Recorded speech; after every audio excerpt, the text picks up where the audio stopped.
All right, so I ran the calculations, and we got about 18,843 things to talk about.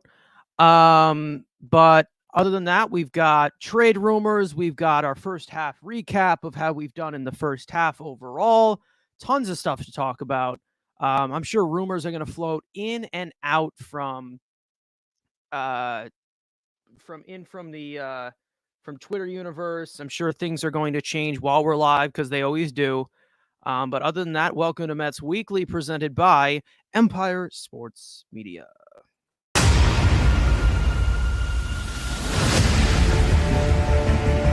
3-2, Bader swings and misses, strike three. He struck him out. 5 Met pitchers combined for the second no-hitter in New York Mets history. All right. What is up to everybody in the chat? Hope you guys are having a good day. Other than that, I'll let these guys give their opening remarks. I'll start with Frank in the top right. Yes, Frank About Sports. Hopefully, I am here because I am. As you guys know, on this channel, on Sundays, the weekly recaps. And you know what? It's getting really good right now. There's a lot of juicy news coming about. Trade deadline's getting very close. We'll be here in a couple of weeks. So that means more content for us. So, yeah, that intro's still loud. Yeah. Sorry, guys. Yeah, I don't know. I tried to fix it. It's tough but live. Like when we're recording a video, we can lower it. there's nothing we can really adjust live, to. it's So tough. kind of stinks, but we'll figure it out eventually. But right now, we also have Andrew. My co-host of every day, follows me around all the time. Go ahead. Get censored by fans, and don't trust me. We see you in the comment section. Don't try to censor me. I'm the worst. I'll get worse if you try to censor me. What's going on, guys? Again, we're getting closer to the trade deadline. Juan Soto is going to be a Cardinal. It's going to be great. Trey Mancini may be a Met, maybe if Steve Cohen ever wants to spend some money. But yeah, we got a lot of stuff to get cooking up in the kitchen. So let's get started. Always all right. in the kitchen. Well, I guess we got to talk about the main thing that is happening, and that is the very shocking fact that Dominic Smith went to the No, we'll talk about that later. Let's talk about Juan Soto. We just made a video. You guys blew that thing up. Thank you guys so much for that. But Frank, I'll let you get an input on Juan Soto, like everything that is going on, because there's like about 17,000 different angles that you can start off with this. How do you want to start with this? I think you guys focus more so on the trade packages, and it's such a tough spot for the Mets because there was a part that you brought up during the video, Carson, was like, okay, you imagine Brett Beatty has to be in this trade, and maybe Ramruz is in this trade as well. And if that's the case, it's like, okay, you get this generational player, Juan Soto, but that third base graveyard that we've had for so long that we finally felt like we had the solution for, it enters right back in the graveyard. And you have to ask yourself, it's like the Juan Soto trade is probably still worth it. And it's like you kind of get your patchwork third baseman. Like once Escobar goes away, then you're probably looking at another veteran third baseman. Who knows? Maybe somebody opts out. It's just going to be very interesting to see how they decide with that. And like you said, there's so many angles because when you trade for Juan Soto, that's one thing. You're really hurting your farm system, as we know, but for him, it's worth it. But then right after that, you're looking at a record-breaking contract. I mean, this is this is bigger than Lindor. People say, oh, my gosh, you gave Lindor all that money. Wait to see what Juan Soto's going to get. And obviously we know Jacob deGrom pending free agent. Eventually you have to decide what you're going to do with Pete Alonso. So it's just that it'd be great to add him, but it's just going to equal so many more questions. It's like, okay, well, then if Alvarez in this trade, do you trust Prada as the guy that's going to be your catcher of the future? So it's just a lot of different angles they could go.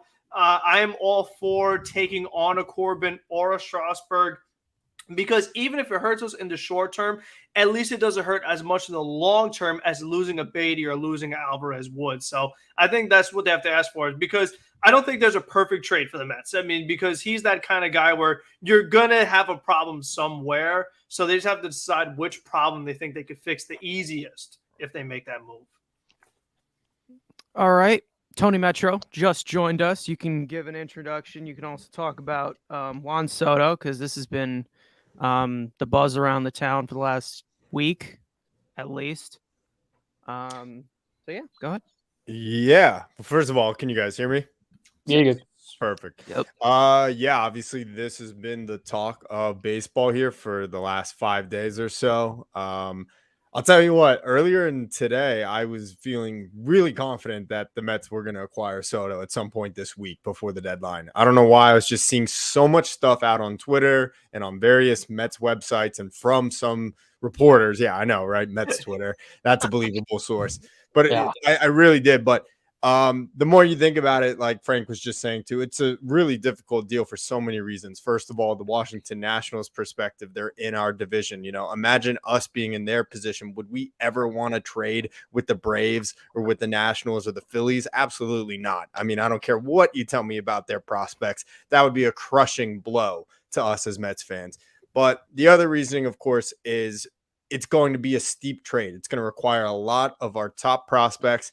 And then it's going to require taking on one of Corbin or Strasburg's contracts. And as Frank also said, we have Brandon Nimmo coming up as a free agent, Edwin Diaz coming up as a free agent, Jacob deGrom's going to likely opt out. There are a lot of moves that could be prevented if you do extend Juan Soto to this mega contract that he's going to be seeking. So while I would love to see Soto in a Mets uniform, and when that day does come, I'm going to be excited. It doesn't come without some fear. So let's see how it plays out. All right. And then last but not least, I mean, Andrew, you duped out 3 trades for the video. Is there anything else you want to add on to this? Because we pretty much laid it out in the video, but if you guys haven't seen that, make sure to go check it out. But anything that you want to add to this entire conversation of the best player in the world right now, possibly on the move? Yeah. I keep thinking about this, and I get it. Yes, the Nationals probably aren't going to make the trade. But something keeps coming up, which I think came out yesterday, is that obviously we all know Soto most likely wants to be a Met. That's being, we've seen all the Instagram shit, whatever. But now Scott Boras wants him to be a Met. So that kind of changed my outlook of this trade if I'm the Nationals. Because, yes, you could flip him to St. Louis this year. And guess what? You'll get probably Jordan Walker. You'll get Dylan Carlson, yada, yada, yada. But you know damn well in 2 years, he's going to be a Met. Because if Boras is already sitting here being like, I want him in the Met, I want him to be a Met. Obviously, Soto himself wants to be a Met. You don't think Boras, as soon as that 2 years is up, he's going to call up Steve Cohen? And Cohen's going to be with no prospects, just giving up the money. Hey, what's the number you want to hit? You don't think Cohen's not going to do that? So if I'm the Nationals, I get it. It's going to suck seeing this guy playing in a Mets uniform. But if I'm Mike Rizzo, why not rip the future? And like we said, we have no plan if Alvarez is. Yes, we think Kevin Prada, he's not even signed yet and hasn't played a game in the minor leagues. We don't know what the hell he's going to be in the minor league system. We know that catcher's graveyard. We know the plan at third base is Brett Beatty. The Nationals don't have a third baseman. The fact that you could potentially rip the Mets' future plans completely out of it, and knowing he's still probably going to be a Met, even if you trade him to Seattle, you trade him to St. Louis, Texas, Yankees, whoever the hell, trade him. In 2 years, he's probably still going to end up with the Mets. So if I'm the Nationals, why not completely gut the Mets' future? Because, yes, they're going to go for it the next 2 years. That's the Mets' plan. When DeGrom and Scherzer are under contract, that's their window. They can give a rat's ass 3 to 4 years down the line. Obviously, no contracts besides Lindor and the 4th year of Marte, like we said, in 2026. Those are the only contracts. We don't know what the hell this roster is going to look like in 3 years. We know the Mets right now are in win-now mode. If I'm Mike Rizzo, if I can take Alvarez, if I can take Beatty, if I can take Alex Ramirez, I can take Ronnie Mauricio, I'm going to see how far the Mets go. I get it. Yes, it would suck seeing him in a Met jersey, which National fans don't want to see it. And I can already see him crying on Twitter. It's inevitable. Even if you trade him to St. Louis. He has made it crystal clear he wants to be a Met. And now Scott Boras is making it crystal clear he wants Soto to be a Met. So if I'm the Nationals, I'm looking I know it would suck, but it's coming. Even if you trade him out of division, it's going to be, he's going to eventually be a Met. Why not rip the Mets' future in addition, rip them in and see what happens? We all know Steve's going to spend money, but if I can rip away the Mets' catching plan, rip away the Mets' third base plan, that's question marks the Mets have in the future they have to fill where the Nationals don't. So I get it. It's not going to happen. He's probably going to St. Louis or Seattle. But if I'm Mike Rizzo right now, I'm thinking about how much can I get out of the Mets future to really screw them up? Because again, everything is pointing to Soto being a Met. It's just a matter of when, not if. It's just a matter of when. Yeah, Andrew, the only thing I got to give you some pushback on, and like I fell to this as well, is like, does Boris actually who are these sources that are saying Boris is pushing for him to be a Met? Some guy that has a Met profile picture that tweeted that earlier today. No, and then Jonathan Papelbon, who must have CTE, went off about it. Like, these are not legitimate sources. I've seen the Instagram post from Juan Soto with, Mets, whatever, Donovan Mitchell, and then the blue and orange decals. But there's no legitimate sources that are saying that Scott Boras wants him to be a Met. It's a majority of speculation. I will say that. But what I am going to say is a lot of people are analyzing the growth and relationship that Steve Cohen has had with Scott Boras a lot recently, especially with the connection that they made with Max Scherzer giving him a record-setting deal. So that's probably basically what you're seeing in basically this discussion. Now, as for Soto myself, I think I would sound hypocritical saying that I would want to blow up the farm for him, but it's Juan Soto, all right? All I can say is that there is usually an exception to anything that you can say. There's an exception for everything. But all I can say is what really gets you going with this entire scenario is Juan Soto's 23 years old. Juan Soto is 23 years old. He is not 28. He is not 30. He is 23 years old, and he's already on pace to be one of the greatest hitters this game has ever seen. I mean, how can you say no to that? You know what I mean? Is it going to suck seeing Francisco? If you do it, is it going to suck seeing Francisco Alvarez playing him, 19 times a year? Is that with the divisional stuff or whatever? Schedule aside, because Nationals catchers have destroyed us in the past. But, I mean, if you're going to go all in, the Nationals are not going to compete this year. If you have to go all in, this is the guy you go all in for. Do I think they're going to do it? Probably not, but the connections are there. We already know the connections are there. Whether it's players, whether it's agents, whether it's just Steve Cohen having a lot of freaking money. That's literally just what you're looking at. But other than that, anything else on Juan Soto? I mean, this has just been crazy. Like, everyone's checking Twitter 24/7 with Juan Soto now. I mean, that's literally what you're seeing right now. So anything else you want to add? Go ahead. What got me thinking, wait a second, what's going on here is when I think it was MLB Network or one of these places, they had that little sit down with their analysts, and Pete Alonso and Juan Soto are sitting right next to each other, and they're smiling. And the way Starling Marte was really just all over Juan Soto, I was like, man, if this isn't tampering, if this isn't trying to give signals, you want to come to our team? I was like, I don't know what is. But I think that is a good sign because, like Andrew said, it's like, you know what? The Nationals, they have an idea of what they want to do, but if it's ultimately going to come down to Juan Soto. So I think that as far as the long-term fit with the contract and things like that, because that's why Nationals are trained to begin with, because they just can't afford them. So I think that's the thing to really keep an eye on. Speaking of taking in clues, you realize Diaz was dabbing him up, right? You realize Pete Alonso was hanging out with him, right? You had Starling Marte all over him during the home run derby. Jeff McNeil did none of that. Does he really care?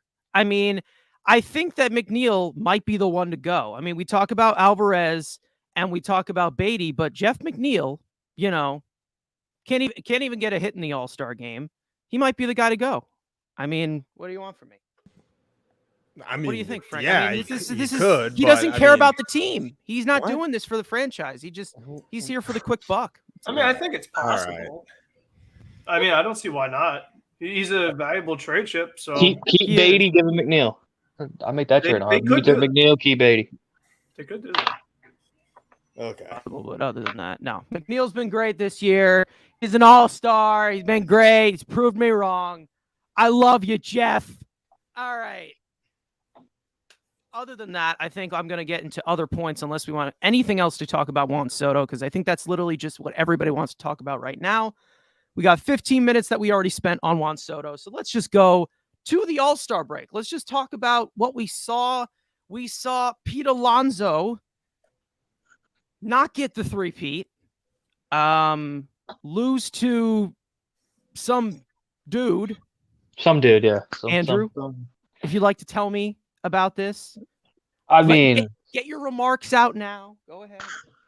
I just find it very funny. The 2 years I despise this man. He wins the home run derby. And then I find he turns babyface. I become a fan. And then he gets walloped by a better player. It's just kind of funny. Who is my favorite? One of my other favorite players. So it all makes sense. And at the end of the day, it all comes. Good things happen to good people. So, just enjoying it. Pete Alonso is doing it for charity. He is good people. What are you talking about? He's a polar bear. He's not, he's a polar bear. Come on. The guy was meditating like a... Exactly. This man was visualizing a freaking Big Mac meal post game, and then he gets clapped. Come on. I just hope that this makes Pete hungry for the second half of the season. I don't know. Yeah. Like maybe now he's always hungry. We know that. He's always. You never gotta doubt if he's hungry. But metaphorically speaking, hopefully maybe this is like, hey, I didn't win that home run derby, and now he's gonna really lay it out on the line here and have a great second half. I don't know, but then you talk about it from the other side, because you can talk about it with how much Pete can overthink all the time. Like, no, could you imagine that from you? That's insanity. He was pressing for sure. Listen, in that derby. He wants to win the home run derby. I don't think he's going to carry this with him and have a bad second half. I think if anything, it's the PTSD he said he still has from his truck accident in spring training. I mean, like, come on. Well, didn't look good in spring training right after that. If he gets affected as negatively from losing the home run derby as you're suggesting, then trade him for Juan Soto. Okay? Like, come on. Really? The home run derby? We've seen Jeff McNeil get worked up from worse. Jeff McNeil needs anger management courses. Okay? Jeff McNeil has 3 screws loose. Oh, both of them get overzealous at their points. I mean, let's be real for a second. But other than that, I mean, it was a thought. Mainly, I wanted to piss off a few Mets fans, but like, it was a thought of like, players and like getting into their heads, because that's just kind of like it's become such a mental game that these days, and it's just like it's possible with how much you've seen Pete Alonso take the home run, like how serious he has taken this. You know what I mean? Like, and I saw somebody on Twitter, I don't know who said it, but I did retweet it. Somebody said like he must have been really annoying in gym class or something. Who said that? Most Yankee fans. He probably was. Okay. Honestly, I don't think that Pete is that annoying gym class kid. Like, I don't think he actually cares so much about winning that it is messing him up, like in the head mentally. I think Max Scherzer was that guy. I honestly think every baseball fan should love Pete Alonso for how serious he takes the home run derby. He is trying to make this like a WWE type of an event. Like, he is trying to make this like promotional for baseball. So like, everyone's calling him a hardo. He is trying to grow the game. The thing that we're all complaining about. He is trying to make it interesting and fun. Goes back to back, tries to defend his title for a third time. And you have fans on Twitter making fun of him. Some of it really funny, but at the same time, like, he's trying to grow the game. This is what we're trying to do. Like, come on, give him a guy a break. The only thing I laugh at with him is just how dumb he can be. That's just how he is. He's just a dope. That's just how he is. But he's our dope. Going on up there. Again, there's literally nothing going on up there. I mean, that's literally just how it is. But it's in a likable way. Let's get into some kind of substance here. Come on. Another thing I want to bring up with the All-Star break. Jeff McNeil getting hit in the foot. Of course, a Met gets hit by the pitch in the All-Star game, because you have to pull it on for the national stage to see how many times the Mets have been plunked in the foot or the arm or the shoulder in the back with a pitch. Go ahead. And I was gonna say further proof that it's a Mets thing, because why didn't they hit anybody else? Like, it was a Met. I mean, it's just John further Smoltz proof says that back. John Smoltz, one of the back. Exactly. Yeah, John Smoltz, one of the of back. Of course, it's surprise. always the ex-Brave. It's always the ex-Brave, right? Wait, hold That on one sec. yeah. Frank, are you wearing a wristband right now? No, it's the Apple Watch. Oh, this man going full Dusty Baker, got his batting gloves on, the sweatpants on. I was worried there. All right. straight out of the hospital. Man. Yeah, I mean, All right. I come in with a headband on next week. Oh, boy. And then speaking of Braves, Hey, you know how Lazarus tried? This man was deadlifting before the home run derby. Imagine that this dude gets hurt deadlifting before home the run amount derby. of meme opportunity you had with that. So it was just like, Twitter was going to take that chance. I mean, Oh, we yeah, all know. Oh, dude. We all know. I mean, You guys don't deadlift before Mets Weekly? That's why I was late. Sorry. Jesus Christ. What's wrong with you guys? All right. I just drink gallons and gallons of caffeine before Mets Weekly. But yeah, speaking of Braves, as we get from John Smoltz, speaking of Braves, the manager. Oh, just get your rant out so we can actually get to something about we need to actually talk about. I'm pretty sure, and again, I need people to fact check this, that out of all of the active All-Stars, Edwin Diaz was the only one to not get put into the game. Okay, but haven't you correct? seen the report? Have you not seen the article in The Athletic Yeah. that he purposely pushed for David Bednar to get an appearance before he did because Bednar's never pitched in the All-Star game? Like, what are you worried That's why about? he deserves to. That's why he deserves to be in there. Oh my god! That game after the third inning was so boring. I have no You further needed comments. trumpets. You needed trumpets. All right. You're in LA. You wouldn't have got the response you want. They're all casuals. Like, you're not going to get the response you would think at Citi Field. They don't know what that is. Hey, trumpets make everyone go crazy. Come on. I will say the Dodgers organist playing Meet the Mets whenever Pete Alonso was coming up to the plate was pretty cool. I got to give him that. That was cool. I like Oregon. The Oregon players, they usually have some jokes. I like them. They're all right. But yeah, anything else? The All-Star break. We can get to Jake, who's throwing a sim game, or maybe I don't Is even know. he? Yeah. Yeah, I don't even know what's going on. It's supposed to be like now. Is it supposed to be now? Yeah, I heard 7:00 and everybody was panicking. They're like, "Oh, he hasn't come out yet. He hasn't. He's not on the field, not throwing." But it was supposed to be 7:00, right? That was the report. It's supposed to be 7:00. It better be. But let's be honest. There you go. All right, go. What else we got? Yeah, everybody wanted to see Diaz. Everybody wanted to see Diaz. He was literally the highlight of the show. I didn't care about that polar bear or that squirrel-looking fuck. I cared about Diaz. That's what I cared about. That's what I was there for. Stayed up all late just not even to see him. Bullshit. Whatever. But other than that, let's get to Jake for a second. Now, he did have a setback. Everybody's freaking out, even though he threw 2 days after that, after he had the shoulder soreness. A guy who hasn't thrown in a year, his shoulder's fucking sore. What a shock. But other than that, I mean, it still seems like he's going to be back for the, what is it? Yankee series? That's what they're projecting, but I'm looking at August 1st, but hopefully all goes well today. Any additional comments on Jacob deGrom? Yeah, a lot.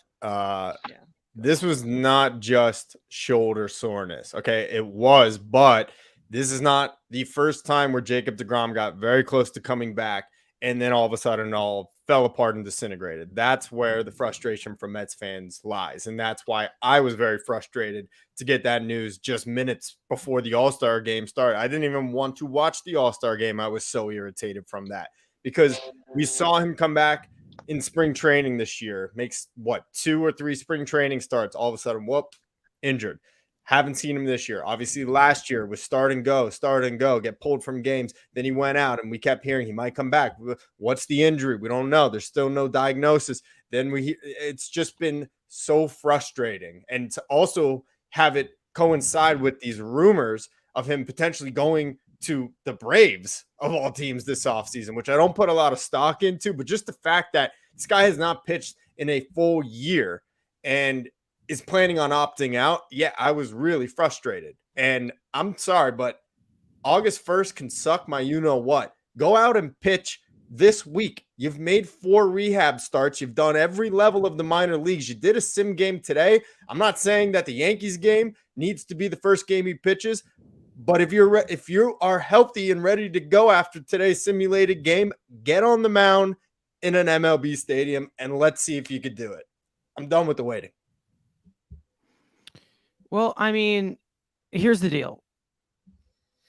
They want to take it slow with his age and with how he's been injured. I mean, that's just literally just what they're looking at. How much slower can you go before it's the end of the season and he's a free agent?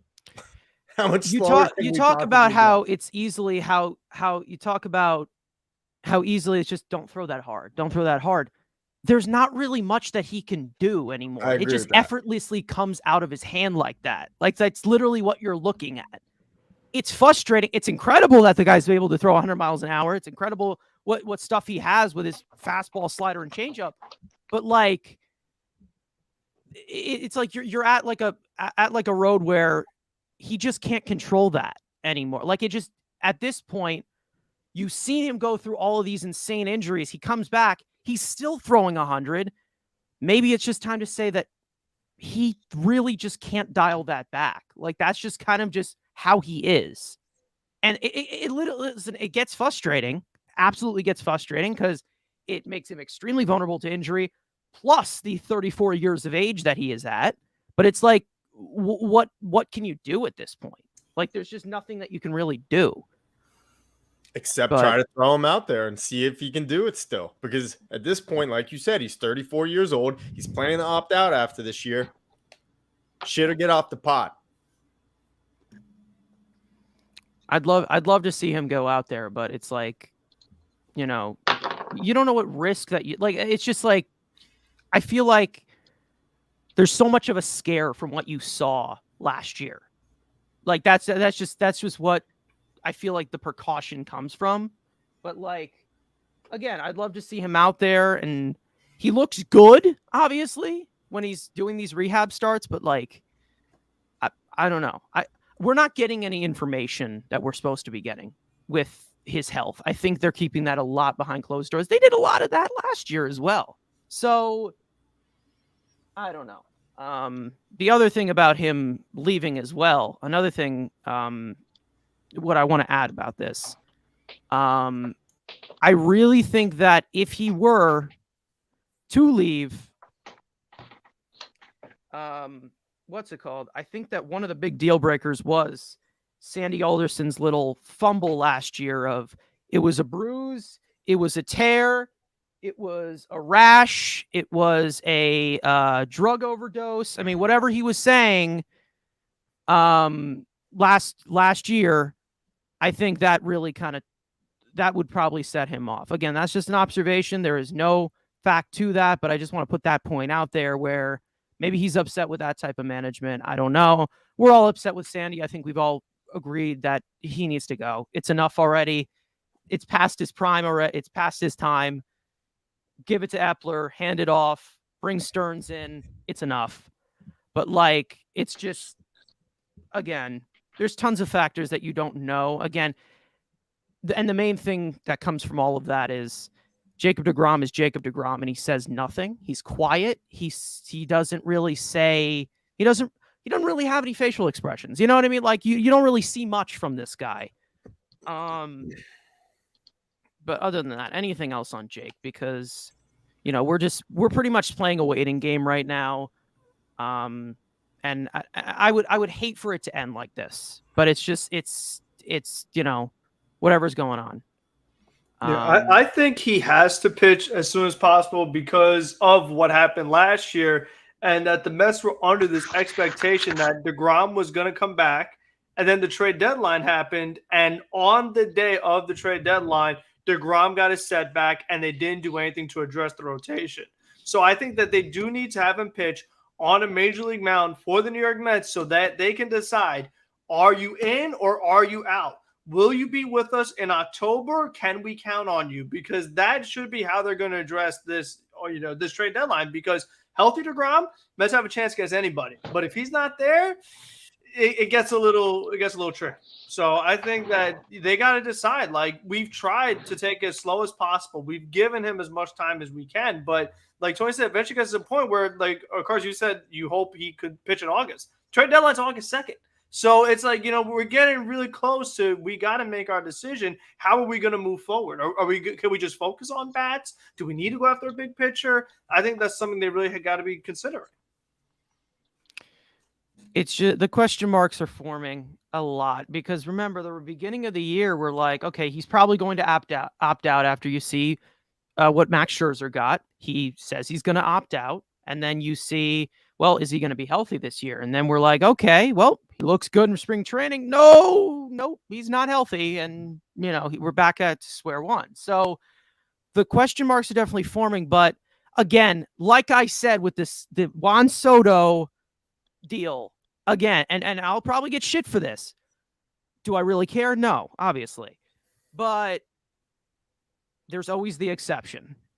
Jacob deGrom's the best pitcher in baseball.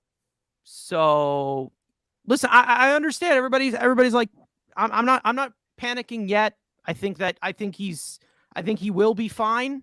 I think he will be able to make it back. There obviously will always be concerns.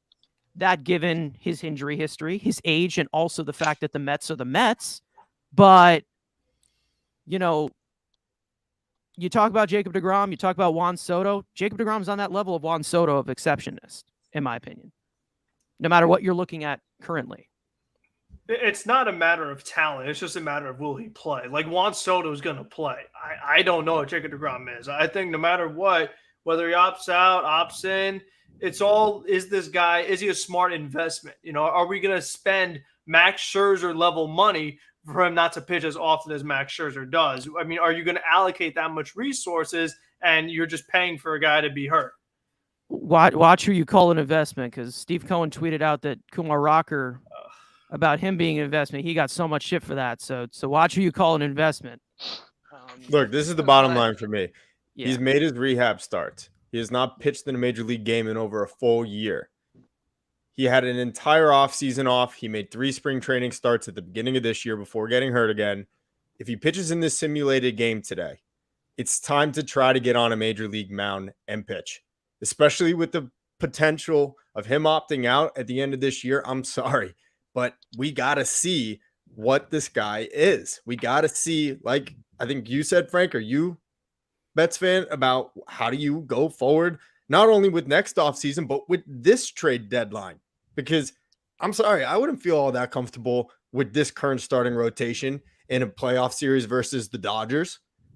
I mean, you'd have to go out and really consider getting another frontline starting pitcher for this team this year if Jake's not going to be back. So it's time. It's time to see if he can do it anymore. Yeah, I agree. I mean, he said that he's felt good after every single start. The only thing we've heard is the shoulder soreness, and he said nothing. He said nothing about it. We just got our stirring the pot tweets from Tim Healy and Tony DeComo, because they love to do that. But I mean, it all just comes down to, like, how does he feel? Like, you just got to ask, like, are you ready to actually do this? Because if you're not, you do have to eventually move on. And listen, we do have Max Scherzer and we do have some other pitchers, but again, when you take Max Scherzer out of here, you don't have another Jacob deGrom in the midst. Okay, you have Tyler McGill, who's hurt, and he probably will be in the bullpen when he comes back. But like, we're just waiting. Like, we're playing a waiting game right now, biting our nails every single time, like every Mets fan does with every single situation. And that's just what we're looking at right now. And the reason why you're able to do that is because he's Jacob deGrom, in my eyes. But again, there eventually will be a time where you're like, okay, September, he hasn't taken the mound yet. Where we go from here? And it pains me to think about that. It pains me too, because he's Jacob deGrom. He has shown so much dominance in such, since he came up. And it sucks that, another homegrown guy like this, if it ends poorly. And that really sucks for me. It really does. because it's very, you don't see homegrown guys saying it doesn't happen. David Wright. That's it. That's all you got. And even his ending was not on, but not on the note you would have liked it with the back and everything. You know, I mean, you don't want to see him kind of limp his way into his retirement. You don't want to see Jay go out that way too. It stinks. It really does stink. And it basically, all overall, it just tells you, sends the message that injuries suck. They just suck, and they suck the life out of every possible piece of entertainment in the sports industry. That's just how it is. Injuries are the worst. That's just how it is. And all I can say is that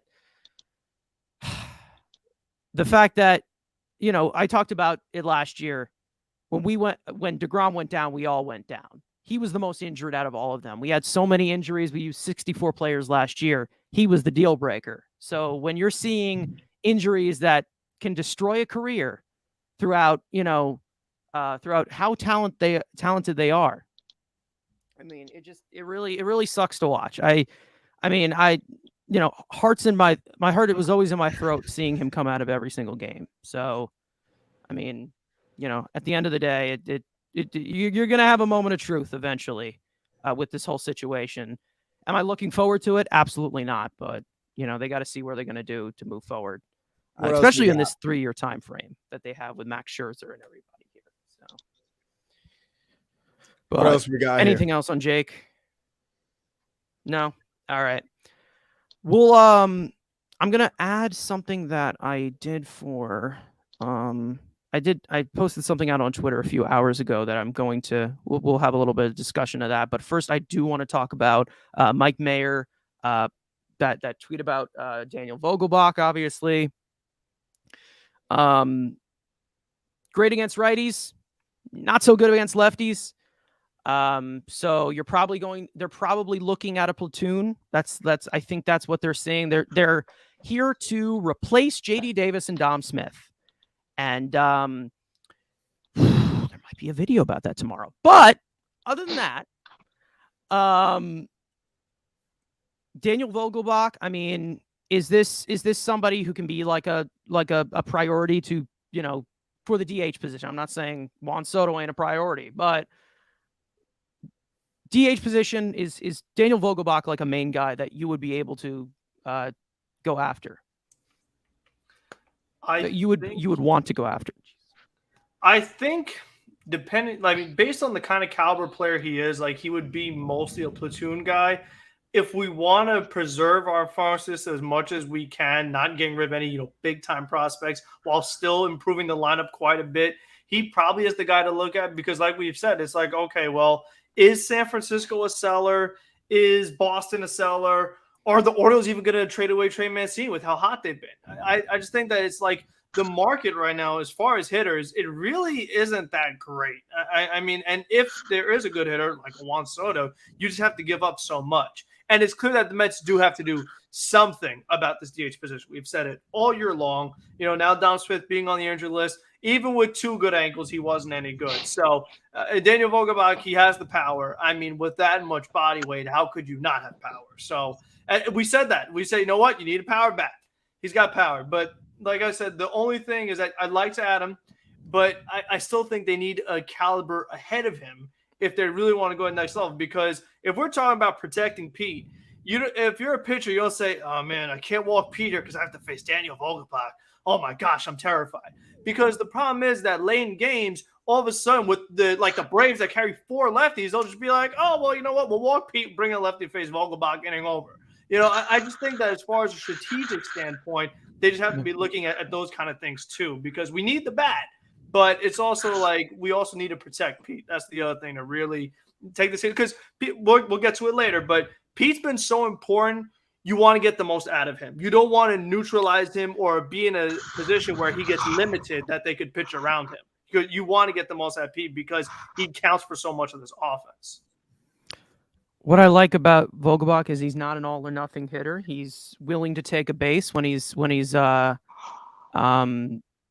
given a pitch to hit, which is good. And that's crazy because he's playing for the Pirates, who swing at everything. But all I can say is that, I mean, the guy gets on base. He's got good power. I don't know if he's that big on hitting the opposite field. He's very pull happy, but all I can say is that I'll take it compared to the other lefty bat we got there in Dominic Smith, who, I mean, has he hit the ball over 300 feet before? I mean, does he even know how to do that anymore? I mean, I'm not a distance guy. I'm more of an exit velocity guy, but Jesus Christ. Maybe he's got to invest in some, golf stuff, but I mean, other than that, yeah, I'm like, I think that if you're trying to contend as a playoff team, you can get by as Daniel Vogelbach and JD Davis as your DH platoon. Again, JD Davis sucks, but he is an Epler type guy, and he is somebody that could get hot, but you can't wait around for that. So you gotta replace both of them. I think that I wouldn't say it's safe, but I'd say that like you can see where they're going with keeping JD Davis and just getting rid of Dom Smith. But it's probably not going to work out long term. I don't know. But I know, Tony, you've been talking a lot about the DH because you've been going nuts for just a bat in general for like it's at least I don't know, since like opening day. So Daniel Vogelbach, is this like something that you'd be at the top of your list to pursue for the DH position? Not quite. Pretty much for the same reasons as you guys already laid out. I do like that he can get on base a little bit. I do like that he's got some power, but he's pretty one-dimensional otherwise, can't hit lefties, and obviously is a big tub, not very athletic in any way. And there's something I really like about this Mets team that we haven't seen from many Mets teams of the last 6, 7, 8 years, even back to 2015. Most of these guys are pretty well-rounded in multiple facets of the game. They can either run the bases really well and are good on defense, or can hit. Vogelbach's well-rounded. What do you mean? Yeah, he has a shape. Round is a shape. You're not wrong about that. I just really, this guy's literally going to be used as a DH or a pinch hitter, and he can only pinch hit against right-handers. So for me, I get it, the whole idea of a platoon and pairing him up with a guy that hits lefties well. Like, I get the idea, but really just feel like it's kind of a waste of a roster spot for a guy that really only can be put into one situation at any given point in a game. Again, he will be replacing Dom Smith, who can't be put in zero. Who can be put in zero Okay. situations. You have a point there. You have a point. It's an upgrade, but again, if you're trying to go above and beyond, I get what you mean. Yeah. No, but then it comes down to like that's why even though he's not available, Jock is such a perfect fit because at least in a pinch, not even a pinch, but Jock could actually play the outfield every now and then. Like JD and Vogelbach can't play anywhere. I mean, Vogelbach, like he'll get his start at first and Pete DHs, but still, that's not like actual other value because it's hard to platoon 2 strict DHs and your fourth outfielder is Travis Jankowski. Like it's just you're so limited, especially like the fact. I mean, Travis Jankowski made way too many starts this year. It's as simple as that. The combination of him and Inciarte and Khalil Lee, just typical Will Pond outfielders that can't hit. You need some guys that they can make a start, they could pinch hit, they could take over lane game, double switch, whatever, and you're still okay. I mean, you don't want like you well-rounded in that sense, as in okay, you could bring him in to play the field, he could play multiple positions, whatever. Like you can have one of those guys that's just a pure hitter, but you can't have 2 that all they do is hit. And like we said with Dom and JD, even the hitting part, they don't do that well either. So it's like you're either gonna have a bench or you're gonna have DHs. You can't have just 2 guys that suck at everything. Like you can't have it 2 just guys limits that you so much. You can't have 2 guys that are literally DHs because they can't do anything else. And that's exactly who Vogelbach and JD Davis are. They can't do anything. They can't play the field. They can't run. They literally are there because they can hit one type of pitcher better and the other hits the other type of pitcher better. My ideal DH platoon, or just 2 players that could combine for it while also providing a little bit of diversity. You nailed it, Frank. Jock Peterson and bring Wilmer Flores home. Get both of those guys from the Giants. I would be over the moon. Perfect combination. Not going to happen, but beautiful combination. If they sell, that's what I'm concerned about. Are the Giants actually going to sell? stupid I not hope to, so. but- I hope they're sellers, but I don't know if they There's are. still one guy I'm clamoring over that I was clamoring over all off season. They've been bringing in, can kill lefties. Jorge Soler. I mean, Marlins aren't competing. I mean, I like that too. I would love it. I would freaking love it, but I doubt that's going to happen. Again, in division, deal breaker. Because the Marlins always compete, and they always got the next man up. So I was going to say one more thing, and the other reason why it doesn't work is because JD's actually been worse against lefties this year. So he's just brutal. He really. JD's just. I'm so tired of talking about these two pinheads. Like, I'm really getting sick of it. But like, they're still here. And I will promise That's you, the for problem. everybody who's watching right now, we are going to make a video for tomorrow on the whole DH scenario with JD Davis and Dom Smith. In the title, it will be how to replace JD Davis and Dom Smith. We will not say JD Davis or Dom Smith. We'll probably say it 3 times total in that video. I will make that promise to you guys. I'm so tired of talking about these two guys. It's ridiculous already. They'll probably They be more have become the Andujar and Frazier, where everybody goes into that trade. Nobody wants them. They're useless. It's enough already. JD Davis, great hitter, frustrating hitter. He's being frustrating all fucking year. Dominic Smith just stinks. All right. But other than that, anything related to the DH position, everything, anything we want to bring up, guys in the chat, also give us your questions. Go ahead. We can fill some time with those questions because I do want to get to the recap in a little bit, but I'd like for this stream to go a little bit longer than it usually does because there is no game today, and people are probably trying to fill that void of no Mets baseball. But tomorrow, don't worry, you guys will be as stressed out as you usually are during a Mets game. But did you know it's been over a year since Dom's last home run? I think and it was everybody knows a that. wall scraper in Great American Small Park. Yeah, that tells you what I need to know, doesn't it? Did you know that it's been about 4,000 years that he's actually hit the ball over 105 miles an hour? That's crazy. I don't know that it's true, but it probably is. Who's fatter, Peter Vogelbach? I mean, to be honest, put both of them on the scale. Let's see what they got combined. Pete's why not?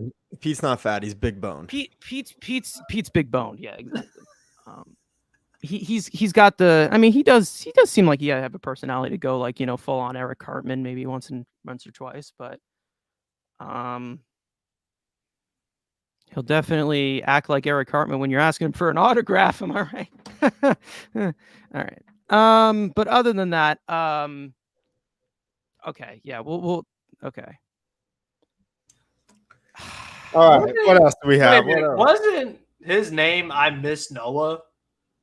Am I missing something? God. All I can say is that I had some pastrami for lunch like a few days ago. Had Noah's face on the package. That dude's gone, man.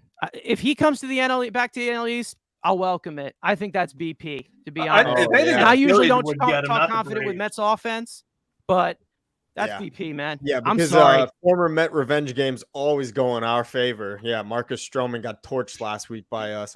Definitely. Yeah, Steven Matz did great. I don't care Steven what. Matz did fantastic. Hey, this is a new era. The Come Mets on now. The Mets still lost that game. In spite of Steven Matz, the Cardinals still won that game. The curse of former Mets is real. They lost that game? They did lose that game. You're right. Cookie gave up like 7 runs. He's right. We did lose that game. Nice, Carlos. Honestly, I actually went reverse on this. If anything, it made me more mad because there are guys like Drew Smith who you tell them they're bad and they'll block you on Twitter. But the fact that Tomas Nido knows that he's bad, that kind of concerns me. I'm like, what are we doing then if we're starting you and you admit that you're not a good hitter? Well, I think, like Drew Smith was actually expected to do well. With Tomas Nido, he is the backup. He's going to be batting ninth every single time unless somebody who's even worse comes I don't know, with Jeff McNeil, goes bats ninth. But like, other than that, yeah, I'm just I don't even know what to say anymore. But it Also, was funny because like Guillorme was there, but like, whatever. Can I give a message just to baseball fans on Twitter in general, all baseball fans? Good luck. They're not going to sick- listen to you, but go I ahead. am so sick of this. As soon as this team scores a run against you, put the team in the blank as the luckiest team ever. They're so lucky. Like it is about the Braves say it about the Mets. I'm seeing Yankees fans say it about the Astros right now. Like get over yourselves. Baseball is literally a game of chance and luck and no probable outcome. Like just shut up. Shut up. I'm so sick of it. Oh my god. You can say a lot worse. He has been fucking terrible. We need to send the But yeah. horny police to Drew Smith's apartment because he has not been good since he saw that. Dude. That or he needs a slump buster. Why do you think Mookie Betts is so good? Have you ever seen his wife? Go and look up Mookie Betts' wife. He will hit 350 for the rest of his life as long as he's married to her. I'm just laying out the facts for you. I can't say that. Okay. But yeah. Send me to your apartment. What? All right, we're moving on. Anyways, Dom Smith to the IL. I know everybody wants to make the reaction of why Vientos isn't up. So, you know, anybody want to vent? Anybody want to vent? No. Dom Smith to the IL? Travis Blankenhorn's again, here? like, you can't excite me on Travis Blankenhorn. I know I absolutely I know can. he doesn't give up ground, he doesn't hit ground balls, but I'm not saying he's gonna do anything, but like it's a better approach than anybody in this fucking team is just killing ants. I still will give at least Polka one try. Like at least just one. See what happens. We tried Blankenhorn already. He had the home run against Pittsburgh, and that was it. Yeah. Blanken Dinger. See, he has a home run. Yeah, and same with Plummer. Plummer had 2 home runs in 2 days, which is more than Don Smith did in however many months. But you had another window of chance to put that up, but all right. But other than that, Vientos, Andrew, anything? Anyone with Vientos? Because he's not ready. No, because this again, Upler's a dumbass, so let's just move on. Blankenhorn. No, he actually knows that fly balls are good and ground balls are bad. You guys don't. That's your problem. I don't know what to tell you. Whatever. Actually, line drives are good. Yeah, line drives are good. Line drives are the best because they hit the sweet spot. You know, like when line drives. All right, host, do your job. Cares Let's about go. Nolan Gorman, dude. I don't care, bro. I don't care. But does he hit fly balls? That's the thing. But yeah. So this was a Twitter post that I did make, and we do have to arrange this for me to pop this up. And no, it has no nerd stats on it, so don't get worried. But yeah, so this is what I put up here, and this is, we've obviously related to this multiple times, but here, this, and then I'm gonna pop this up. So I basically said, I got a few responses, not many, but basically ranking these guys and how much do you want them for the DH spot. I got Mancini, you got Vogelbach, you got Cruz, and you got Crone. So, I mean, we've had a few. It looks like Trey Mancini is the clear favorite out of everyone that's commented so far. But is there any like particular order that you'd put this in, Andrew? I know you have opinions on lists, so go ahead. All right, yeah. Mancini's the clear best player available on that board. He's one. Then a pile of French fries. Then Dan Vogelbach. And then 2 layers of shit, the other 2 guys. CJ Crone is a Coors merchant, and Nelson Cruz is older than Frank. So, yeah. I don't want to touch. I don't want to look at CJ Crone, and I don't want to look at Nelson Cruz. Trey Mancini's the best player on that board. Vogelbach's a tub. There ain't nothing wrong with tubs. So, those 2, and then the other 2 can just kick rocks. All right. Tony, is there a specific order that you put these 4 guys in? Yeah, JD Martinez, 50 feet of crap, and then you can order these guys in any way you want. I mean, none of these guys get my juices going. Nelson Cruz is from the prehistoric era. CJ Cron is a Coors merchant. Daniel Vogelbach ate the original Daniel Vogelbach and assumed his identity. And then Trey Mancini, I think he's got a few less home runs because of the new dimensions at Camden Yards. But I mean, I guess if I had to go with anyone, he'd probably be my number 1 pick. I don't know. I don't know if the Orioles are going to be selling, although I think they should trade him being a pending free agent. Is he a free agent after this year, right? He's got a mutual option for next year. Yeah. So the reason why Bell is not on here, JD Martinez, there's another guy that I did not put on here. These are kind of like the guys that are in like the same plethora of like guys who are like not the top guys to be their DH. Like on the Bell thing, they're just like a level below them. So that's why I put tier the B. guys. There's tier B. S, there you go. A, tier exactly. B.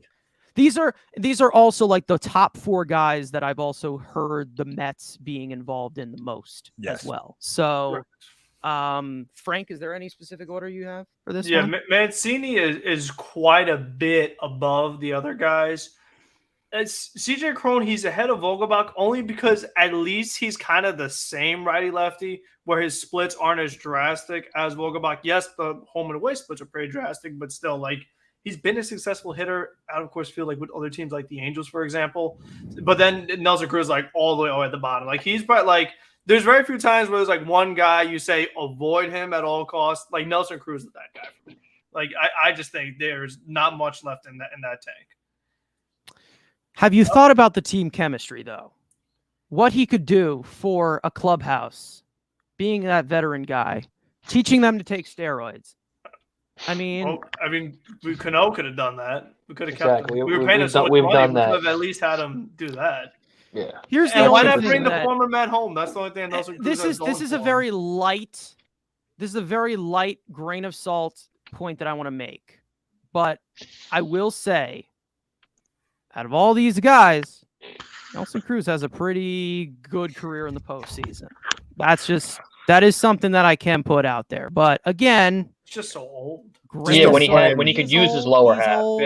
Yeah, just don't play him in right field. Yeah, that's the other thing we talked about as far like at least Mancini could move a little bit. Yeah, Nelson Cruz can't move. Guys, Albert Pujols. Can we also talk about him? Maybe him. What do you think, guys? Huh? No, there's your platoon. You do Pujols and Vogelbach. There you go. Bunch of fat old first base. The dugout steps are going to be broken. With Pete? Yeah, Jesus. With Pete. And then Jeff's going to put on father weight. Yeah, we're screwed. Oh, boy. Jesus Christ. But yeah, other than that, that's basically just the conversation I wanted to put out. But I think we'll get into the recap for the second half of first half of baseball, even though we're kind of more than halfway through. Now we did think about doing a few videos about this, but I think we should do all 4 of us talking about some full-on analysis about the first half. I think the first one I'm going to talk about is just a player that is played to your expectations, what you expected. These are questions we'd answered before about, I think last season we did something like this. But someone who was just as good as you expected. There's some easy some easy choices, and there's some that are, a little bit more like complex and you can explain yourself. But Andrew, I'll start with you. We'll go alphabetically. Someone who played exactly to your expectations, who's been so good that you're like, I called it. Go ahead. Well, the obvious choice has underperformed, only hitting like 267, so it's not that guy. Let's go with Jeff McNeil, obviously playing to my expectation. I'm kidding. Obviously, he's a T1E's all-star. He's a rookie, so you don't want to put pressure on the rookie.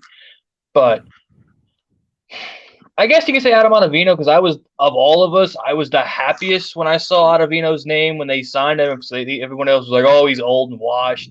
And, I just kind of wanted him to be that, 7th inning bridge to hopefully we would have had, Seth Lugo before his arm was pulled pork, and, Trevor May not suck absolute whale cock. But he's actually stepped up to what they needed. But obviously he stepped up. That delivery will go down in the history books right there. That was a whale cock, man. So, but yeah, I'd say Otto, because again, obviously I wasn't high on Jeff. Nemo's disappointed me. So of the few guys that I do like, Otto's definitely made me look a little good. Okay. Tony, I mean, whoever's going to take the obvious out of the two of you guys, I don't know, but take the obvious one. But Tony, your expectations. According to my expectations, and I think it also falls in line with most Mets fans' expectations, I'd go with Brandon Nimmo. I mean, just continuing to do what he pretty much always does. Wonderful at-bats and nearly 400 on-base percentage, even dipped into some of his power tools here over the last few weeks, which has been nice to see. And even going a little above expectations is how great he has looked in center field defensively, except that noodle arm. Putting that aside, for the most part, he's been tracking balls down left and right, front and back. So yeah, for me, if there was, a guy that I came into this year and I thought he was going to perform the way he has so far in these first 80 whatever games, it would probably be Nimmo. Yeah. Andrew. Frank, no, I needed a contract year breakout. No, these guys suck. So good on base guy. That's all I need. Yeah. All right. Just like Canna, useless. Frank, who played to your expectations? I'm not going to take the easy one. I'm actually going to take Starling Marte. I think that Starling Marte to me was still the biggest surprise addition of the offseason because I loved Marte since last year. I wanted them to get him at the trade deadline, but I was like, Marte's going to have a market.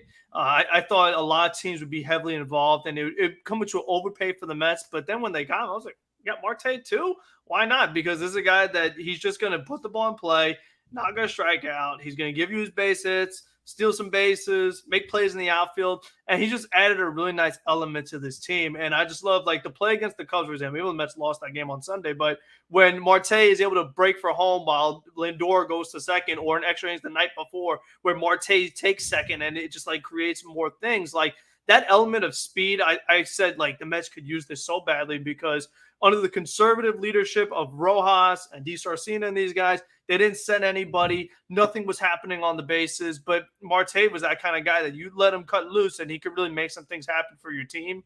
And he's just been exactly what he's been his career. He's in that 280s, 290s range with the speed, with the pretty good defense. And he's just been exactly what they signed him for, in my opinion. I think this is what they signed up for. He looks just like his other career numbers. So I'm very happy with how he's played. Before we signed Marte, instantly in my head, it was like, oh, this guy's going to become, I'm going to sign with the Phillies, sign with the Braves, and kill the living crap out of us. But I'm so glad that we did get him. Again, the one concern I had was just the injuries, and that was it. But he's been relatively healthy. We've still had a few scares. But, with the age, with the contract, fully guaranteed for 4 years, there is that was my only concern. I like Marte as a player. I really do. I really think that he's just great all around. To my expectations, now I do remember last year it being the free agency signing that I did not like that played to my expectations. This year it's the same. Eduardo Escobar, you're mid. You're not that good.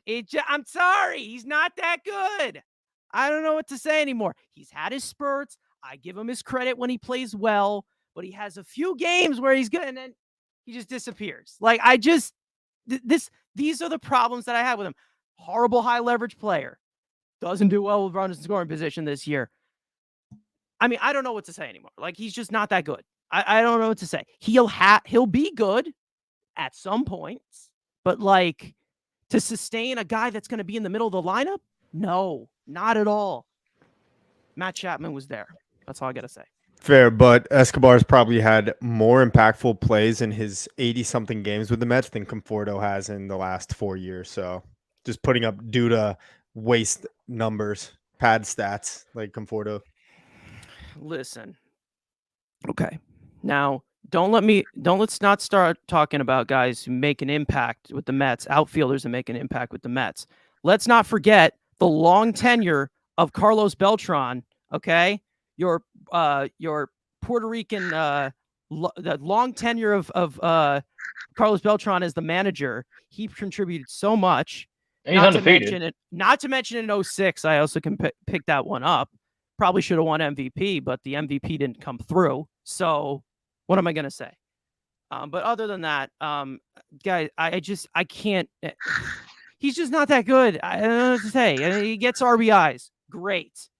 Where are they? Drive them in. Like, Jesus Christ. Like, okay, like I was listening. I'm like, okay, yeah, okay. Drives and runs. Great. Sucks in high leverage. Not that good with runners in scoring position from the left side of the plate.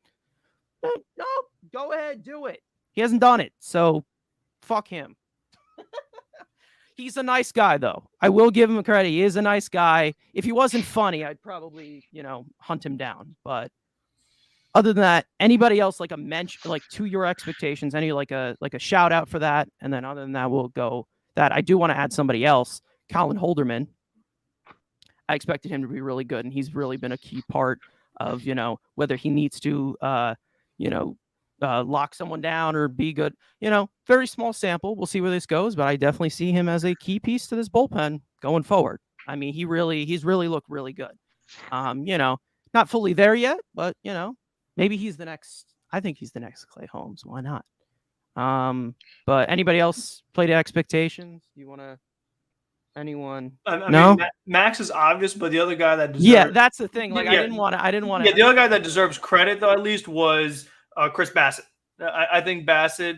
We expect him to be like middle of the rotation, pretty good. He's been pretty good the whole year. Like, yeah, obviously at that stretch, the West Coast, blah blah blah. Other than that, he was good before that. He's been good after that. So hopefully he just continues that trend. And especially like again, if somehow the Rama Scherzer stay healthy, like him as a 3, it's nice to see because not many 3s are that good. So I like what I've seen. He's gonna give you quality. His competitive spirit, going the 6 innings to 7 innings, leading the young players, trying to help the young pitchers. I didn't know he was gonna do that. That he was gonna try to help McGill and these guys. I really like to see that. So it's definitely a nice addition. He's a shover. He really is, and that's what I've liked about him. As from Oakland, but now it's completely dismantled in Oakland. That's a different conversation. They are an embarrassment. But other than that, I guess we'll go to below expectations. Let's go to some negativity. Who pissed you off so much? Frank, I'll go right back to you.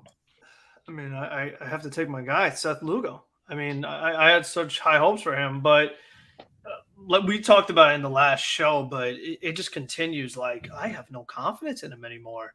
He doesn't have anything. If he doesn't have that curveball, he doesn't have anything because that was his pitch. I mean, if he's not getting it over, a get me over curveball, the slider, he can't use it. His fastball has been so inconsistent, especially command. That's thing that's been the most frustrating to me is how inconsistent his command has been. He was a guy that his command was so good. I always said it was a starting pitcher out of the bullpen, a guy that's going to throw strikes. He could throw a bunch of different pitches. He's not a 2-pitch pitcher. Like, that's what I loved about him. But now, what does he have? I mean, that's what it comes down to. What weapons can he use? And if you're a reliever that doesn't have like a go-to weapon, I like this. It's okay. It's Cap, but it's good Cap. Come on now. Listen. Tommy Agee was very good in that 69 run. I remember it. So he was good. That's good Cap. I like that Cap. But yeah, Seth Lugo. Anything else? You got cut off there. Sorry. I got distracted by. And then it just comes down to like, what is his role? How do they utilize him? Like, if they do make the postseason, like, can you even bring him into a game? Because if you can't, then should he even still be on the roster? I think that's the question that has to be asked because he's not going to get better. I mean, that's the thing. Like, we've seen the decline from 2019 and it just continues. And it's just gotten to the point where I'm just like, I don't know what you do with him because like I said, you could try to You can't have him go 2 innings because he's worse on the second inning. You can't use him back-to-back days because he's worse on the second day. It's like, well, what do you do with him? I mean, it's just got. I mean, does he become a mop-up guy? Like, can he even do that?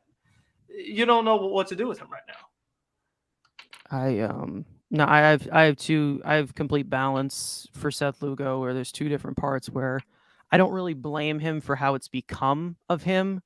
I think one of the biggest problems was when he was completely shoved into that rotation in 2020. 60 game season. We knew the team was not going to go anywhere. I mean, they were lifeless in 2020. There was no reason to do that. I mean, there really wasn't. I would have rather just had somebody else start when you look at it in hindsight. And then I really think that was one of the main factors that kind of just brought him into that surgery where, his arm was just not used to that, even though he was good to go multiple innings. But he was not fully stretched out. And then he's not the guy he used to be. He really just isn't. And we've talked about this way too many times.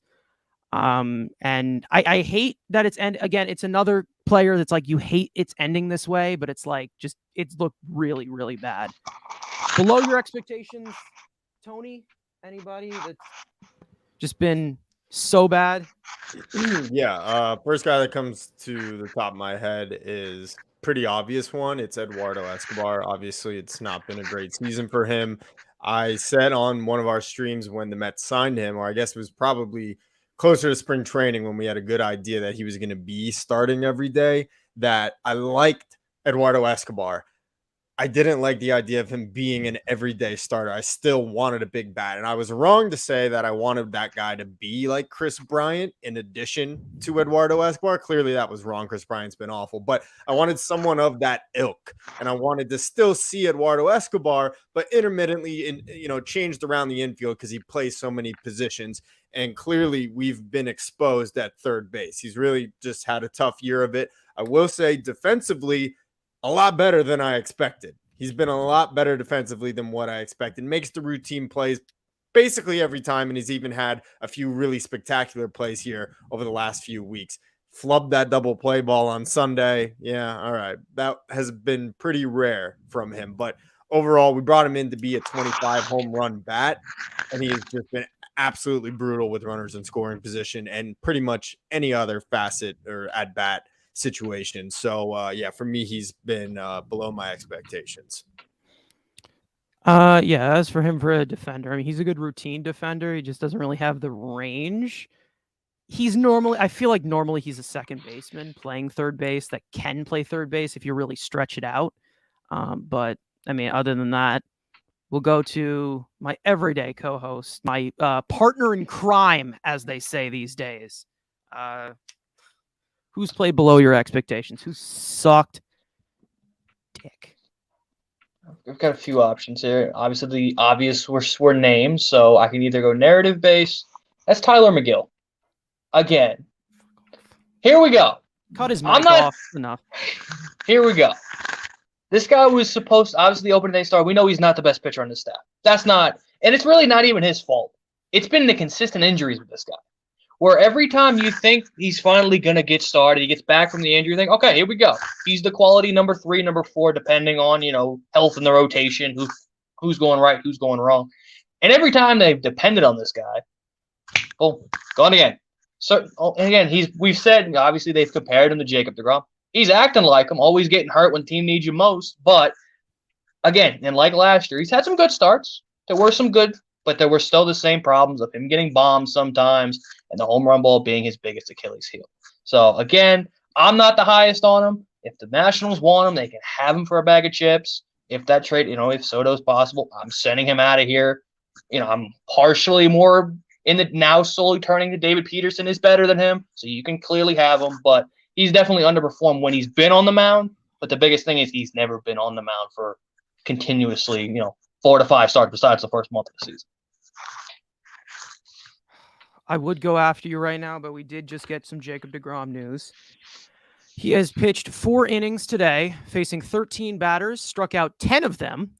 One Mets source said, in quotes, he looks like Jake. They expect him back soon. So again, we're getting soon.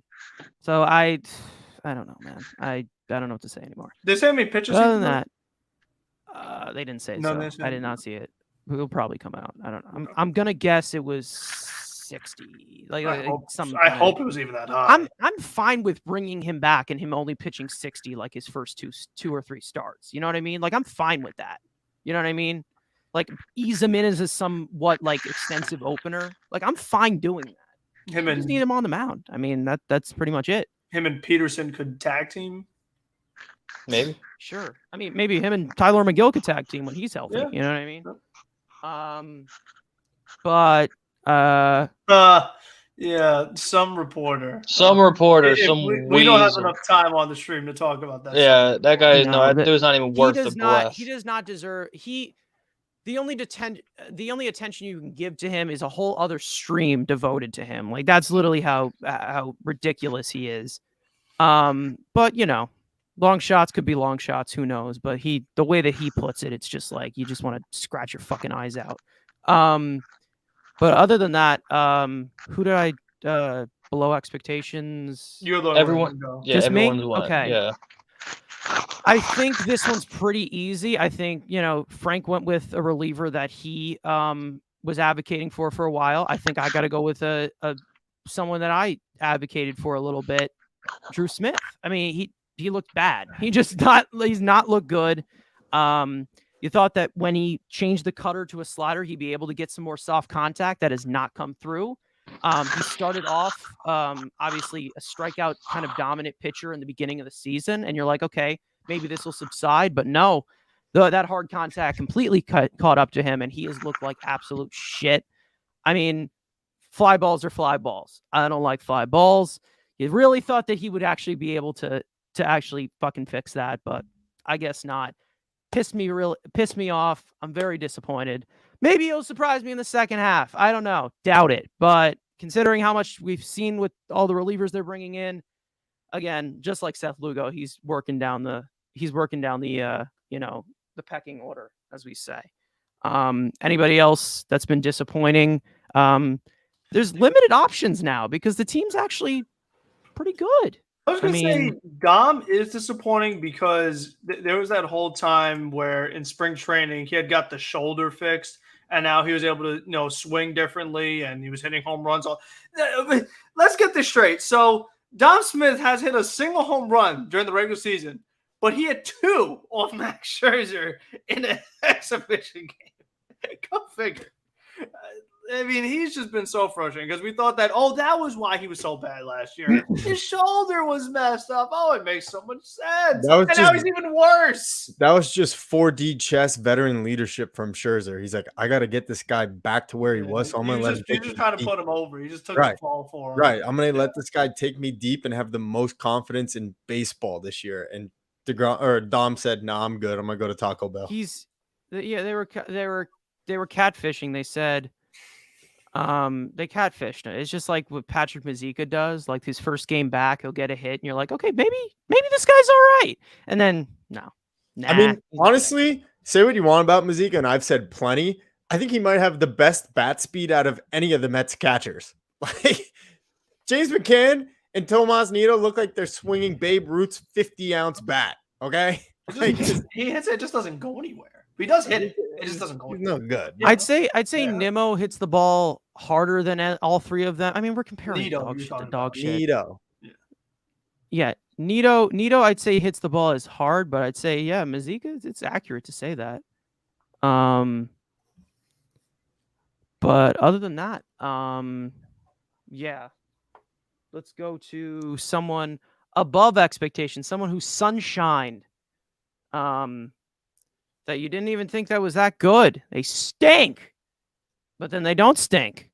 Frank, I hope you go the direction that I hope you're going to go in, but who knows? Let me just get this over with really quickly. It's Edwin Diaz for me, and I'm just leave it at that. Wow. Obviously, come on. No gloating. No. I'm not going to gloat at all. Go ahead. I know. You know. Bow down. Guess what? You still got Drew Smith on your ledger there, guys. So take it easy. Okay. All right. Okay. I'm actually going to take, if I had to pick one guy, I'm actually going to take David Peterson. I think David Peterson has been a pleasant surprise because last year it went rough for him. He was not good. He was unusable at one point, and then he got hurt. But I think that David Pearson, he's come into this rotation multiple different times for all different injuries we've had, and he's given us better starts than we could have expected. Going his 5 innings, 6 innings, 3 runs, 2 runs, 1 run. He's keeping them in the game. He's keeping it close enough. And that's pretty good for a guy that's, your number 7, number 8, around there. He's faced tough teams. He's faced the Braves, and he's even pitched 100 pitches multiple times this year, which I feel like he had never done. And like I said, he's going pretty deep into games. So I think he's been a pleasant surprise. I think he's done more than any of us had the expectation for. As far as results, has it not been pretty? Has the computer not loved it? Sure, but the results are the results, and he's one of the big reasons of why we are where we are right now and why we were able to stay afloat, stay in first place. I think Pearson had a part in that. Dog pick. That's a dog pick. Andrew, who played above your expectations? Yeah, Tony kind of stole the thunder, and it's Edwin Diaz. And it's not because I thought he sucked. I thought he'd be good. I didn't think he'd become the best reliever. Like, I thought he would be, fringe top 5 in that category. And he really hasn't blown. He's blown, 2 games? The one in Arizona and like 1 in April, maybe. But besides those 2 games, he's been the most lethal in all of Major League Baseball. There's not a guy closer. Are we good? Yeah, you're good now. Okay, so throw me off here. But yeah, again, I thought he was good. I'm not one of these guys that was off the bandwagon in 2019. Like, I stayed with him. I always said he was decent. You got to play your up and downer. But the fact that he's coming every game, it seems like 3 strikeouts, when he's 3 swings and misses, goodbye, and he's just complete lockdown. I think even the biggest Edwin Diaz supporter, as much as the Roy Short is coming, didn't see what this was coming. All right. I think your mic just gave out again. I don't know. You might have to. It's like going in and out and in and out. It's like that iPhone charger that keeps going in and out. You know that? That's so annoying, especially when it's late at night, man. I'm ready to punch a wall. It sucks. Anyways, above my expectations, I think Frank didn't take the guy I thought he would take, but I'll take the guy. I'll be the nice person, and I'll say Jeff McNeil. I'm so glad. That was my expectation, though. It wasn't above. That's what I expected. We have a clip of you with a certain outfit. There's a certain white outfielder that you crapped on, saying he was Conforto, and he's awful, and his batting average and OPS was bad, and the RBIs did not make him a man. And that was the guy I was expecting. But you know what? 30% of that. I'll say Jeff McNeil because he's looked like Jeff McNeil again. And that's what I wanted to see from him. And he's looked like the actual hitter that he was when he came up. I was one to talk shit. I still talk shit about him. I talk shit about all my players. That's just how I am. Adonis Medina is a good one as well. Yeah, I talk about him for a second. Definitely. But I mean, he's looked good, and to be honest, he's a good player again because he's an all-star. So there you go. Starting all-star. He's looked fantastic. To be honest, he is the happiest person. I'm glad he shut me. Like I'm so glad that he's shut me up. Like out of all the players that I want to shut me up, Jeff McNeil's that number 1 guy. Like that literally was the number 1 guy I wanted me to shut up, and he's been a key part of the offense, and he's looked good. Adonis Medina, I do want to talk about, put in so many different situations this year, and he's excelled in 9 out of 10, 9 times out of 10 in all of them. Does he have the best stuff? Does he have the best this, the best that? No, but he gets the job done. And anything else we can put on Adonis Medina? Because I mean, he definitely deserves a spotlight here because he actually has been one of the key parts there when a lot of our bullpen arms have struggled and had their stretches of yikes. So I like that Medina had the outings I think it was against Houston, maybe, or one of those teams where he went like 3 innings out of nowhere, and it saved the bullpen like such big time. And it's so frustrating that like Medina has those big outings where he goes multiple innings, and then it's like because he needs to be rested, then he gets sent down. So it's like each time his reward for a good performance is being sent down back to the minor leagues. And like I said, it's gotten to the point now where it sounds crazy for me to say this, but if Lugo continues to struggle, Medina's had more big moments this year than Lugo has. Again, it's just the results. It really is. I know it sounds crazy, but give me the young guy with the upside where I know Lugo's only getting worse. Like, at least the kid has an upside. I don't know. I mean, at least he has a role. At least, he's another long reliever. Something. Maybe. As crazy as you think it is, it sounds more sane than you think. I mean, it really does. I mean, you look at it. Yeah. I mean, yeah. At this point, I mean, if you need to make a move where we have a good position to win, maybe, yeah, it's possible. But, Lugo, homegrown guy, great ERA back in 2019. He was a future star. Like, it's not like this guy completely came out of nowhere, but he did struggle in his major league career prior to getting here. So hopefully the Mets did find something. I mean, I hope so. I hope they can do that with tons of other arms. And let's be honest, that flopped at the beginning and they're like in their mid-20s and try to find something else with that. We're talking about a guy who came up through the Phillies system. What the hell have the Phillies developed anything besides bats? No defense, no pitching. They know how to hit. That's about it. So the fact that, and he went to Pittsburgh, who really cares? But the fact that Hefner has, again, took the town of, he was a top 100 prospect for a while. And when we claimed him or traded for him, whatever, I was like, that thing I think who I thought it was, and sure as shit. And like you said, the Dodger game is going to be, if they do the thing in October, that's going to be on, Steve Gelb's amazing finishes 2022. Betts Freeman movie. I want to talk about that. You kind of, every prospect, like, they when they like flop from the beginning, it's a very tough mental game with a lot of these young players. Very impressionable, kind of like, the habits that Mark Vientos is getting in. That's the reason why he's not fucking ready. But other than that, Adonis Medina, I think that moment in at Los Angeles, he realized that, hey, I got it here. You know what I mean? I'm showing that potential of what I can actually be. And that, I think that was one of the biggest confidence boosters out of anybody individually on this, pitching staff or whatever. I mean, he was electric. He really was. I mean, you put a guy who's, been flustered in the past, and you put him in that type of situation. I mean, that's something else. Oh, he's smiling. You know what I just thought about? You're talking about the Medina Dodgers game. You know who blew that Dodgers game? Seth Lugo. Seth Lugo. And not only did he come in and face those guys, but he came in extra innings with a runner starting at second. Three of the best innings. It was just crazy. It really was. To get that split, it was big, especially the way that series started. Yeah, the jet-lagged Mets. That's what we're gonna call it until we face the Dodgers again, and maybe they beat the crap out of us. But you know what? As of right now, that's the excuse we're gonna give it. Tony, you still there? If you have somebody. Oh, no, he already gave it. Shit. Yeah. Moving on to the next You one. didn't say Tom Walker. I was surprised. Because he's not that good. So, but doing the second half, again, like I said in the previous video, right, that was posted yesterday, prove to me that you're not the fluke that you are set out to be. Prove to me that you're not. We saw that. If it happens more than once, it's not a fluke. I mean, that's just how life works.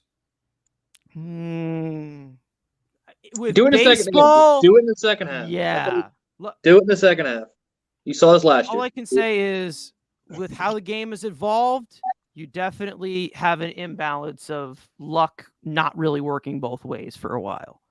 But other than that, we go to the next one, which actually is the question we made in the last one. Who has the most to prove in the second half? We gave a list of 5 guys who have something to prove yesterday, but I do want to get an input from maybe if Tony's still here. I don't even know. Flat bat signal? No? Okay. No, bat signal. No, not working. Is there anybody you want to add to that list? Andrew, or like talk about somebody else? Because obviously we were included in that video. So I don't know if it's gonna be in. Oh, it's not in Yeah, chat, we- but yeah, he was that in guy. That guy. Yeah. He wants that Springer contract. I get it. You're still the on-base Chad that you are, but like you're becoming a one. Like let me rephrase it. I don't mean this is like But he's becoming Stop! one-dimensional. Please stop! Hey, Enough! hey, Stop it! This is Rhino Stop time. it. This is Rhino charge time. If all you're gonna be is this on-base guy, that's all you're ever gonna be. You're not gonna develop the power stroke, which he's had a couple of fat nukes going into the break. Okay, but if you're not gonna be a 25 homer guy, you're not gonna hit 300. If you're just gonna be Mark Canha, then you should get a contract like Mark Canha. You're not getting George Springer money. You're not gonna get. I'm not even gonna say Soto. You shouldn't Nick Castellanos money. If you're just going to be a one-dimensional Mark Canha who can play center field, you should take a contract like Mark Canha instead of George Springer. If that's what he is, if he ever wants to develop the big power stroke and hit 25 to 30 this year, that changes mine. I had the idea that this was going to be the power year, 30 homers, 300 average, and get paid in the offseason. He's looking more and more like Mark Canha every day. Seeing Mark Canha play every day, they're identical. Same generic, tall, white dude, except Nemo's a little less weirder than Mark Canha. But if he's want that George Springer contract, you need to develop more traits than just, I get on base a lot.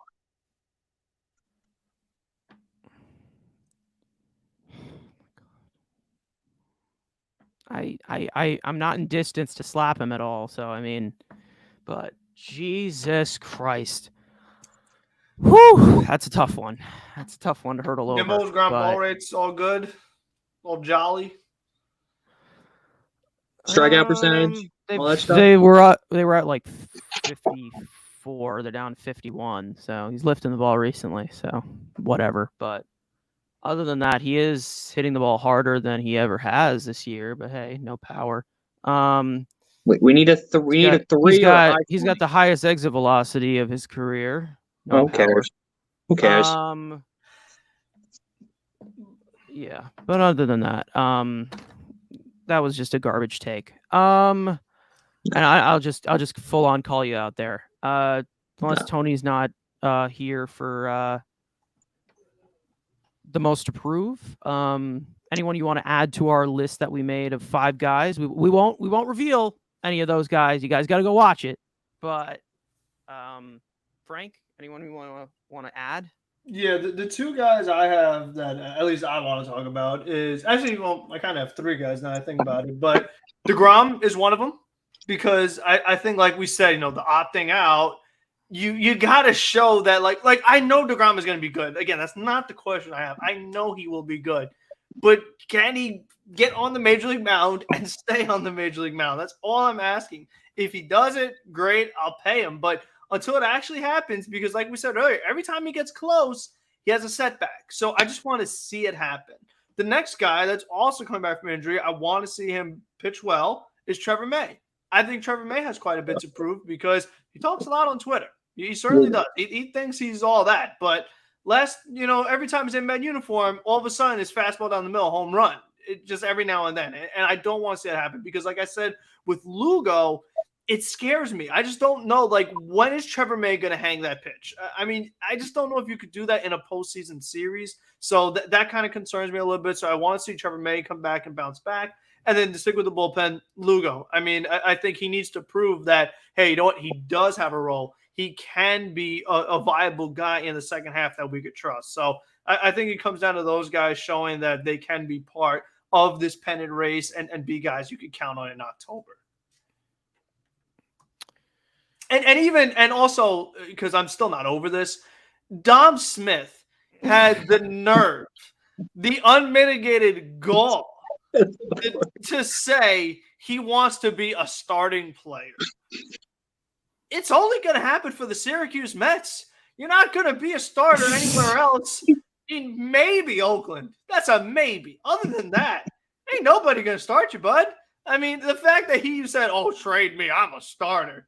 Yeah, good one. You fooled us with that. So thanks that we don't have Trevor Rogers. So appreciate it. But yeah, him too. Show that you're a starting caliber player. Oh my Lord. That was yeah. That's brutal. He did say it. He did say He it. did say it. He did say He it. did say it. All right. I don't know how much compared to the other stupid things that our other first baseman says. Yeah. We got a brain He's capacity. at least of 2 backed at it up a first little base. bit. He's still a little, messed up in the head, but other than that, player most approved in the second half. I was mainly the main mind behind that list that we made in that video. So, I control it all. Mind control. No. But like, if I have to add someone to this list, it's so. I think that like the only one I can possibly think of, and this is like to a small extent, is because James McCann's not going to be playing, that Tomas Nido a little bit like as a starting caliber like catcher, because he's not that. If they're not going to trade for a catcher, most likely will not, especially with the chemistry with the pitcher and it's always the catcher's fault with the pitcher. So, and the pitchers make absolutely no mistakes. But other than that, all I can say is that Tomas Nido, it's like Patrick Mazeika ain't giving you nothing. He's not giving you anything. Doesn't look like they want to even try Nick Deeney. Elite framer, by the way. Go ahead. Trash. Nick Mayer stinks.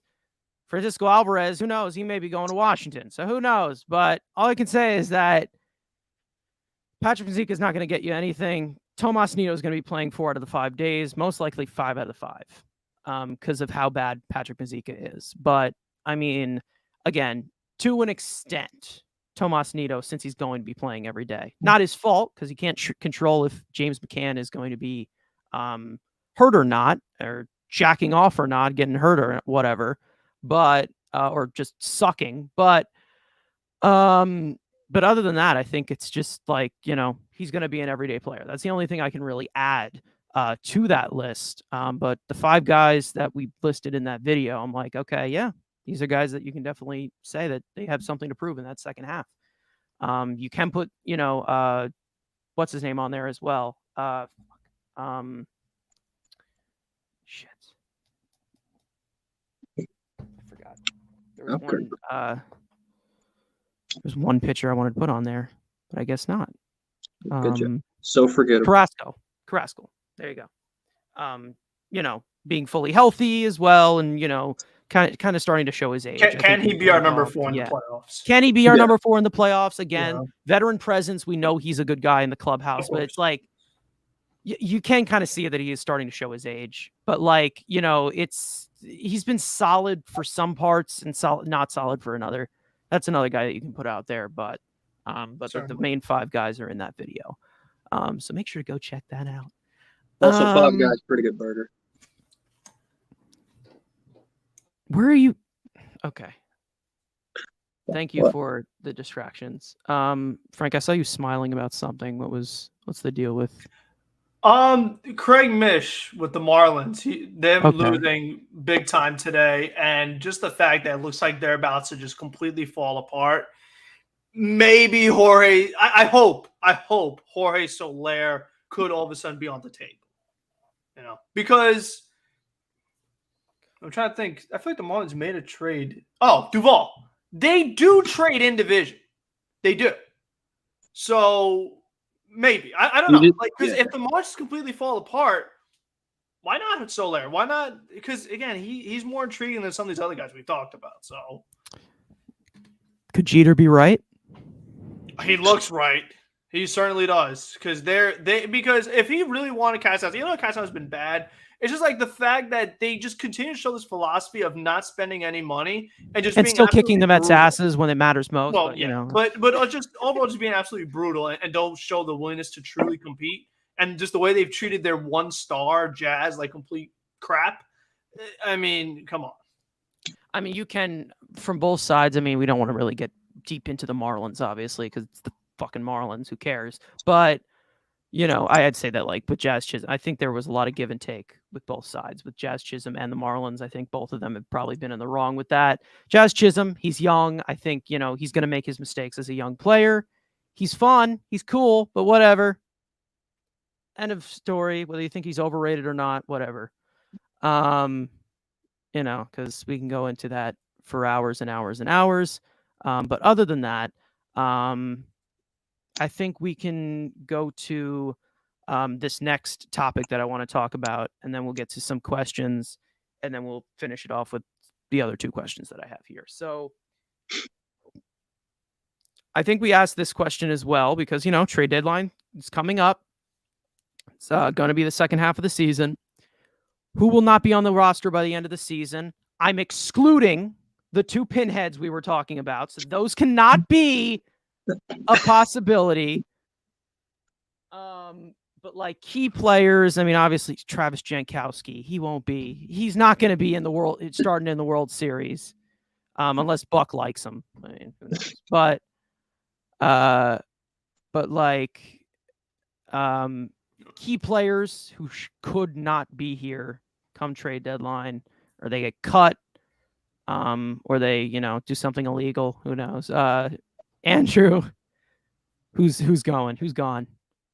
I mean, I don't think we've got enough time to pretty much name everybody, but I'll stick in the bullpen because I think that's going to be the biggest thing. Bats, I mean, like, yeah, those 2 pinheads, maybe you can say if there's, whatever. I'm going to go Drew Smith because I do think if traded, I do think some team would value him.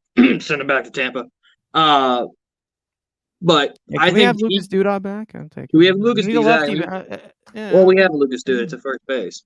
Plays first base every day for us. But I do think there is some value in Drew. I would say Seth Lugo, but Seth literally has nothing. You give him the Giants, you give the Brewers, Rays. I'm just thinking like the pitching factories who could have interest in Drew Smith and be like, hey, the Astros fix Montero. Why don't they fix exactly? Drew? They fix everybody. They fixed Hector Neris too. So again, those are those kind of teams. Again, go finish off your statement, and then I'll tell you what's wrong with how stupid you are. Oh yes, because Hector Neris great against everybody else but the Mets. But yeah, he blew the game today. But yeah, but I could definitely see if the Mets, because obviously, like we said, Lucchesi, McGill probably coming back as a reliever. If they add DeGrom, if DeGrom ever shows up to work, Peterson goes to the bullpen. So you're just filling up bullpen spots. The Mets would like to trade, open a spot or 2. Obviously, if they want to even add a Robertson or so-and-so Bard, whoever. So I do think you could see some relievers moved out, and I do think of the guys who we want moved, Drew Smith probably has the most value for a team who could be interesting in taking a flyer on an arm. So I'd probably go Drew Smith. Okay, so here's what's wrong with your statement with Hector Neris. I just want to put this out here because I want to school you right now. You talked about Adonis Medina coming up with the Phillies pitching development. What did Hector Neris come up with? Twins. Wow. Again, insert the only with clutch moment of Michael Conforto's career against Hector Neris. He sucks. No, stop it. Hector Neris was going to be a good pitcher if he left Philly. That was going to happen. Nah. Sorry. That was going to happen, and the real nerds know the story in the end. Yeah, no, me and Frank, we like women. Yeah, we like women, not computers. We know. Hey, Splitter's sexy enough. But Frank, who's gone? I know I eliminated some guys for you. I'm sticking in the bullpen. I mean, this makes way too much sense. Joey Rodriguez. We have not seen this guy since July 8th. And I mean, why are you still on the roster if you're not going to use him? Because what's crazy is that last game against the Cubs series, they had a doubleheader. They tried to break Yohan Lopez's arm in half before they go to anybody. And then on Sunday, the bullpen was pretty tired, and they still didn't use him. So it's like we talk about roster spots. We talk about value. If you're not going to use him, why is he here? He's not they don't use him as a lefty specialist. They don't use him as a long relief. Like, they don't use him at all for anything. So why are you here if the bullpen is going to get tired and things like that? So if we were to hopefully add a David Robertson or a Chafin or whoever, Bard, if he's not a lefty specialist, if they don't trust him because of his walks or whatever, he shouldn't be here. So if you're not going to use him anyway, might as well have someone you are going to use. All right. Again, this is it's kind kind of a troll, kind of a not, but like if he's got the trade value, he's got the trade value. Taiwan Walker, I mean, come on, it's possible. The guy could be a pending free agent. He's not going to take that if he pitches well. So it's not good asset management to keep the guy here if he pitches well and he, that's all I'm saying. Again, with how valuable, if you can turn him into 2 or 3 arms or whatever, he's got the value right now. He's got a good ERA. ERAs are good pitchers. So just saying, it's possible. I don't hate his guts at all. I don't hate him at all. So he's a great guy. Doesn't block anyone on Twitter. But other than that, I mean, it's possible some of the back end of guys in the rotation that could be dealt. Because I don't think they're going to go full on heavy for starting pitching of the top guys like Montas and Castillo. That's very, very rare. Pipe dream at this point. But anybody else that also could not be here, we can also end that as well. I mean, I hope Mazika isn't on this roster much longer because, like we said, he's not giving you anything offensively or defensively. Like, if they even traded for another, like, veteran catcher, like, I mean, obviously you're not going to pull off a Jose Trevino kind of move, but you know what I mean? Like, somebody, like, in that, like, at least they do something well, just as a veteran catcher, just for a little bit, I would consider it because Mazika is literally giving you nothing either way. So I wouldn't mind seeing another veteran catcher on this team if they can get Contreras or whoever, like somebody. I'd consider it for sure. Because like I said, I mean, can we trust Nito as the starter? Maybe. I mean, because there's that we don't know if McCann's gonna be back. Neither if he is back. Like, even the biggest James McCann fan in the world doesn't have high hopes. So I think it's something if they're not going to call up Alvarez, especially, it's something they got to look at because we know that position has just been an automatic out. So you got to at least look. I feel like if they're going to like get a new catcher, it's going to be like attached to another trade, kind of how like they did with. I mean, this is not a good example at all because COVID year and whatever. But like Robinson Chirinos, like get somebody who can just like at least be a body that isn't completely useless.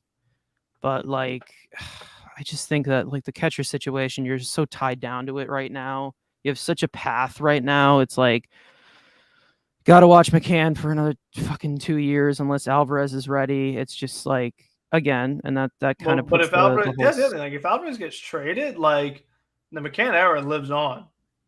Yeah, that's the only thing that I'm like. Crap. But you have Juan Soto, so I think you can suck it up going with their James McCann having Juan Soto. And again, and like we said, it kind of ruins the third base timeline as well. So there's still, you definitely still have a few question marks when you get Juan Soto, especially with the past with different positions like catcher and third base. See in the chat, having fun. People arguing in the chat over Soto. What else? Andrew, do you think the Cardinals could put together like a really great package, or not really? Yeah, but it would piss me off very much because that deal is going to start with Jordan Walker, Dylan Carlson, Mason Wynn. Yeah. And for no reason, this trade needs to happen like August 2nd. For no reason that I would like to get this done. I legit just printed this. I would like to get this done and get Jack Leiter now at the end of July. So if this happens, happen August 2nd, please. But the Cardinals could make a legit offer. It's non-autograph me talking. If Walker is probably the main piece with Dylan Carlson, that's a start. And then Mason Wynn, they do have Brady House. So I laugh everybody in the comment section of our video. Well, they have Keibert Ruiz. Why would they want Francisco Alvarez? Not like we're all talking about Alvarez being the DH. But, they can't have, people play. They have Nelson Cruz. It'll live on forever because, he's so young. He's so young. Nelson Cruz will be there too. But, again, they have Brady House. You could move Mason Wynn to second. I do think he's probably more a second baseman. Yes, he has an absolute cannon, but I do think his range is limited. He can play short, but I think through the future outlook, he's probably a second baseman. So you could potentially put Brady House with Mason Wynn, Dylan Carlson replacing him in right field. So the Cardinals can do something. Do I expect Mozeliak to do it? He's, Everyone thinks he has a stable job. I don't think his job security is that stable because if they don't make the playoffs, they don't win that division. When the division is just handing there right to you, having Goldschmidt and Arenado having MVP type seasons, and yet you're still in second place. I think they should prioritize pitching because that's what they need. But Juan Soto's don't come on the market every day, so they can make an offer. That's the whole farm system plus probably Dylan Carlson and/or Tyler O'Neill. So they can get a deal done. I just don't think it should be their priority. I think they should be going for kind of what the Yankees are doing with Castillo and Montas. Yeah, they need pitching desperately. So as great as Juan Soto in a baby blue Cardinal jersey for 2 years, I don't see it. That's all I'm hearing down here, obviously, being in Cardinal country. But I just don't think it's the right thing for them to do. I think they should be going for Montas and Syndergaard and Castillo, anyone who could throw. Pretty much, that should be their main target. But again, it's Noah Syndergaard, not Noah Syndergaard. Juan Soto. See, so, I don't care what other teams do. Like, I could give a shit. To be honest, all other 29 teams, they can all burn. I don't care. All I really care about is the Mets winning. So I'm not paying attention to the needs to everybody else. So screw that. Yeah, look at the packages I look at. Like the Yankees packages, the Padres packages are pretty intriguing. You throw Abrams in there or whatever. You maybe trade Grisham. The Padres, they can make a compelling offer, but would they move Mackenzie Gore? The Padres have some pieces, but and I think me and Mets can put together a good offer themselves, though, for sure. But I think me and Mets fan are on the same wavelength that, yeah, they're cool. All the Cardinals, there's one team that scares me in the NL West. That's the team who can have that package. So, the Padres are cool. If the Dodgers, which we haven't really seen them in it, and I even said this, we're not seeing the Dodgers in any of this. He might have been on Nightingale's list, but we haven't seen them at all. And I'm windhorsing. Yeah, I see Andrew Windhorse right now. What are the Dodgers going in Los Angeles? If they're not in on Soto, what the hell are they looking for? Because they're always looking at Ohtani.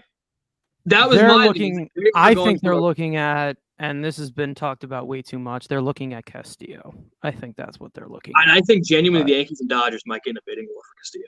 I think that's the more fun argument. See, what are they going to give up? I think Peraza is going to have to go for the Yankees.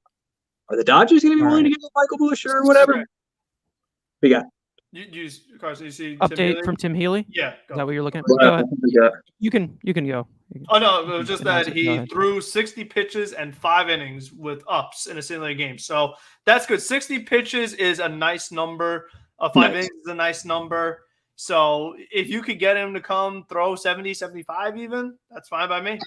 Ready to go to me. 5 and fly. Why not? You give me 5 against the Junkies. Holderman, Junkies. Otto, Sugar, good night. Am I the only one that doesn't want him to pitch against the Yankees? I think so. Because I don't need that extra pressure. Let him pitch against who's after the Yankees, the Marlins, or some shit. I think that's the only good. I think having that pressure is good for DeGrom. But also, that's just his type of thing. You know what I mean? The competitiveness. Remember, he made his MLB debut against them. Yeah, against the. Yeah. But again, if he does this and he comes out, let's say he tweaks something and comes out the game, I don't need that.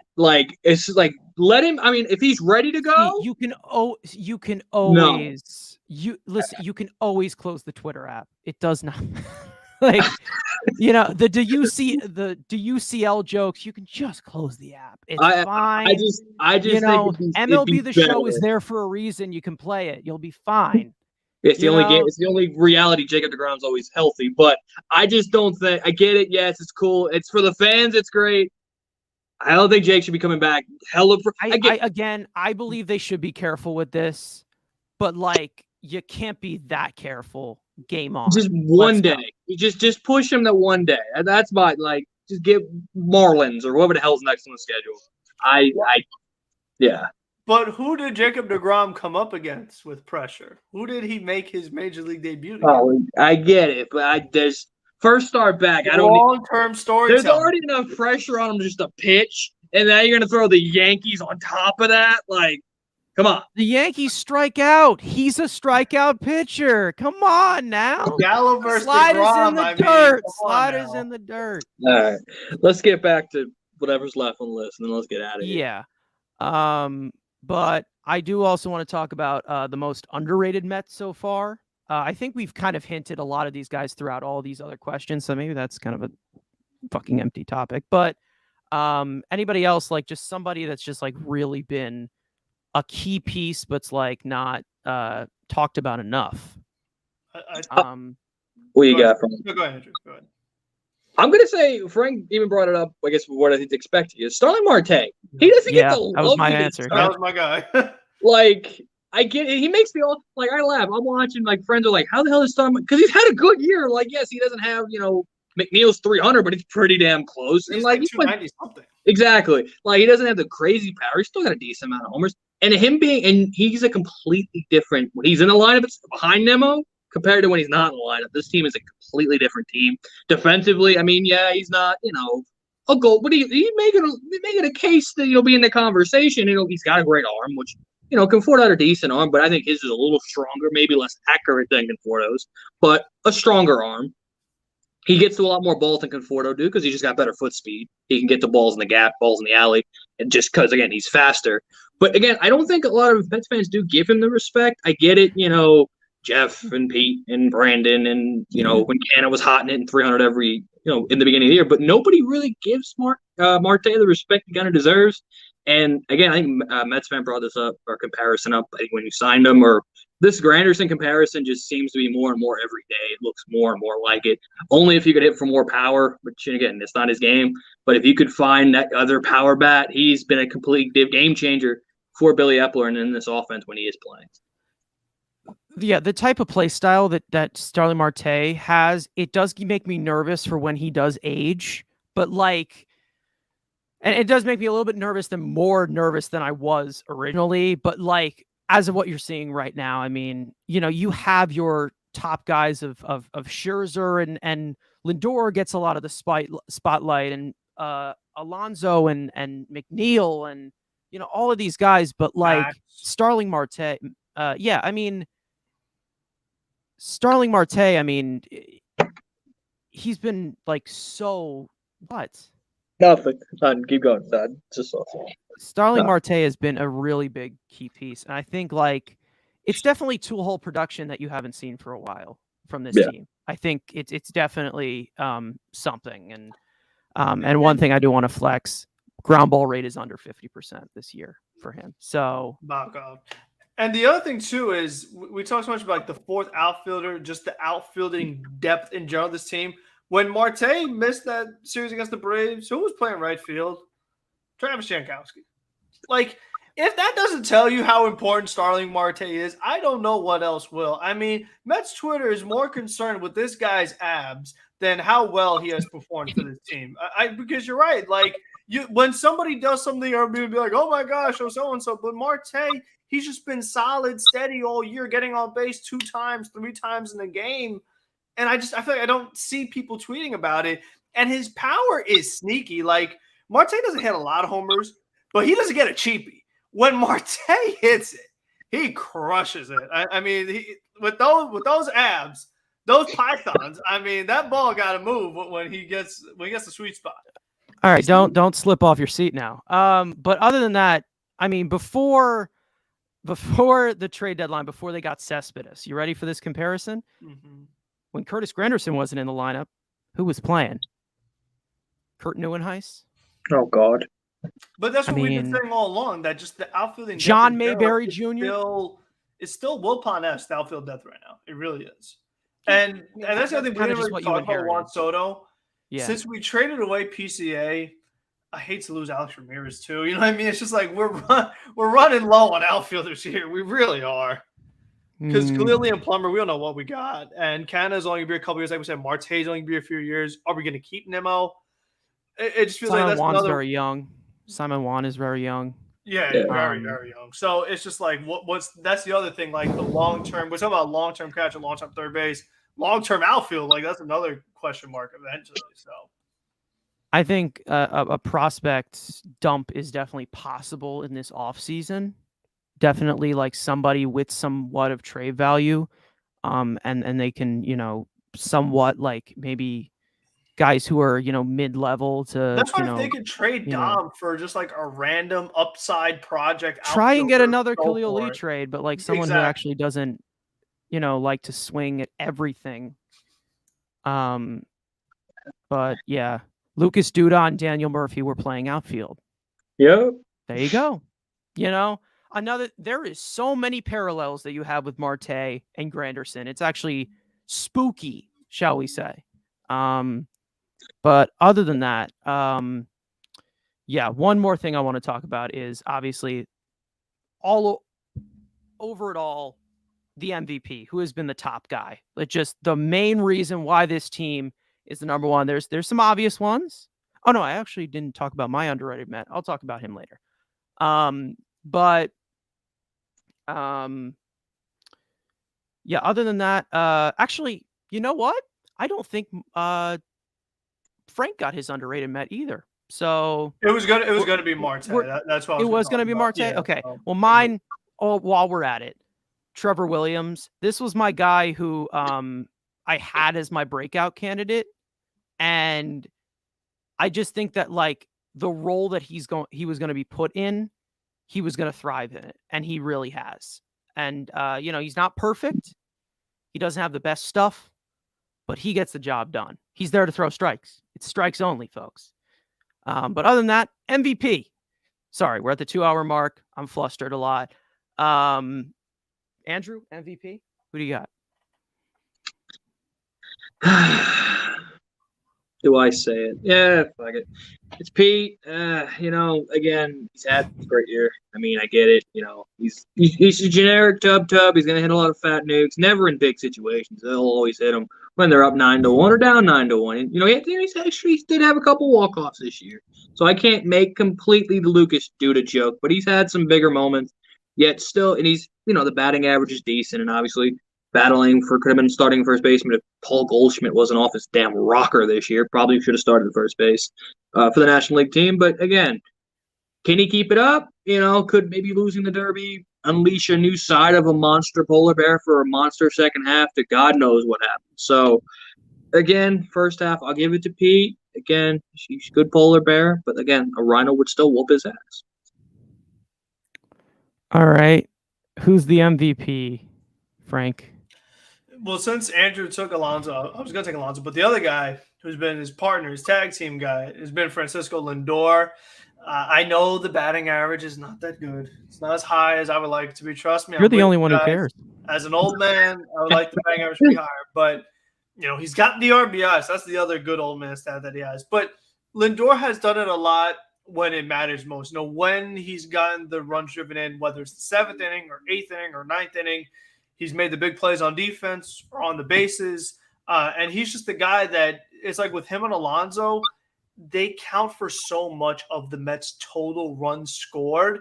Lindor and Alonso are involved in a majority of that. So I think that this team would be a lot different if Francisco Lindor was in here. I mean, yes, based off Andres Mets, whatever, but you could just see the difference when he's here versus when he's not. He's banging that 3 hole, so that's a really important spot. But he's either getting on for Pete or he's driving in Marte. He's just doing something to help this team win. I mean, the F war shows it. So he definitely has been MVP of this team. Lindor just mainly Lindor is just like it. Just obviously, just you see with you took Pete out of the lineup when he got hurt in San Diego or something. You saw what happened to that offense. You saw what happened when Lindor was out of the lineup for slamming his finger in a door or whatever. We saw it. I mean, we definitely did. I mean, it really just doesn't come back to just the talent of the two of these guys. It's just the overall impact that they have. And that's really just the deal with Lindor and Alonso. They've just been the two main guys who are responsible for most of our offense that definitely has a lot of questions in it. And it'll definitely will be addressed at the trade deadline. The MVP is Edwin Diaz. I'm sorry.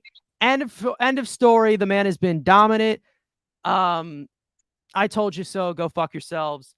Best reliever in all of baseball this year overall. I mean, I love seeing him pitch like this. This is. I mean, it's so entertaining to watch. I mean, it's quite the sight. But it also makes me nervous to see what he gets in free agency because I'd love to bring him back. But again, the reliever market, who knows? And it definitely, I mean, this guy is pitching on another level. We talk about 2018. He'll never be good to the blown saves in 2019. He'll never go back to that. He can't handle New York. This guy's going above and beyond this year. I mean, he has been that dominant. And he's just been the main reason. I mean, they win the game because he's finishing the game. I mean, that's, that the closer role. And all this crap about, oh, we can't have this guy and this guy, but the closer role and crap. Well, you got your damn closer, all right? Everyone shut the fuck up. Listen to the trumpets. All right. Any other comments that we want to put out? I know there's probably some stories that have dropped. I'm sure Juan Soto has been traded to something. Or No, Mole Rat finally tweeted about the ground, but besides that, no. Yeah, but other than that, I think, yeah. I will say that I'm definitely a lot more calm that I was going into this stream to now about hearing about DeGrom, because there was a little bit of a scare. I wouldn't be wrong. I definitely thought he was going to be okay, but the assurance that he did pitch the sim game, 60 pitches, definitely, eases the anxiety down. The anxiety will always be through the roof with this team, but that's just the way it is. But it's definitely good to see the best pitcher in baseball working his way back and still working that ladder after that minor setback of being pushed back a day. But other than that, I think, yeah, Mike Puma just tweeted 40 seconds ago. He said, the Mets are encouraged by how upbeat DeGrom sounded after his outing, I am told. That's what he just said. So, I don't know. Do we see him on the mound in a week? I don't know. We'll see. I think, if all goes well, I would say that, best case scenario, and this is just off the top of my head, you see one more turn through the rotation and then you see him back if all goes well. I think that's what you're looking at. Max, Bassett, and Carrasco for the first 3 or whatever against the Padres or whatever. And then I think, maybe he'll take, that 5th game of the season, maybe. 5th game of the second half or whatever. And that's basically what I'm looking at. But that's, again, all has to go well. You got tons of obstacles because remember what team this is. Nothing's ever easy. I just realized something funny is that the Mets play the Nationals on August 2nd. So it'd be funny if Juan Soto just makes a little walk across the field. Wouldn't have to go for him. Exactly. That would be hilarious. Why are you here anyway? I mean, why are you here? You might as well. Why not? I mean, didn't the Astros and Mariners have some situation? Yeah, Graveman just walked over. Yeah, and Graveman. That's funny. It is funny to think about. It really is funny to think about. You basically see them I was come hoping in they do it with as David a national. Robinson before the All-Star break, but yeah, I mean, you see them come in as a national through the clubhouse, and then pre-game interviews, he's in a Mets hat. That's crazy. I mean, but again, seems like, from what we're hearing from, the very reliable Andy Martino, it will never happen in a million years. It's also illegal to disagree with him, as he said. So, other than that, any other questions from the chat, guys? I've seen a lot of new people in here, so make sure to hit the sub button. Notifications, you got daily content. You got Frank does his weekly recap on Sunday. You have pretty much, I'd say about 4 out of 5 days during the week content here. Follow us on Twitter, all of that stuff. Can you guys give your scenarios where Soto could be a Met by the 2nd? I mean, what would have to happen? I think it's just that the expecting to cope with what the farm system is going to look like, especially in the future, since you're going to be playing the Nationals. What is it? 19. No. After next year, it's only 9 times a year. It's only 9 times a year. Well, I'm sure you'll have a heartbreaker in Washington, because you always do. It's all come down to the package. It's like you said, Carson. It's like if you put Alvarez, Beatty, and Ramirez, and we'll take Corbin's contract and the Strasburg's contract, it would have to be a deal that's just impossible to pass up. Where they're there's no way anyone's gonna give us a deal close to this. We have to take it.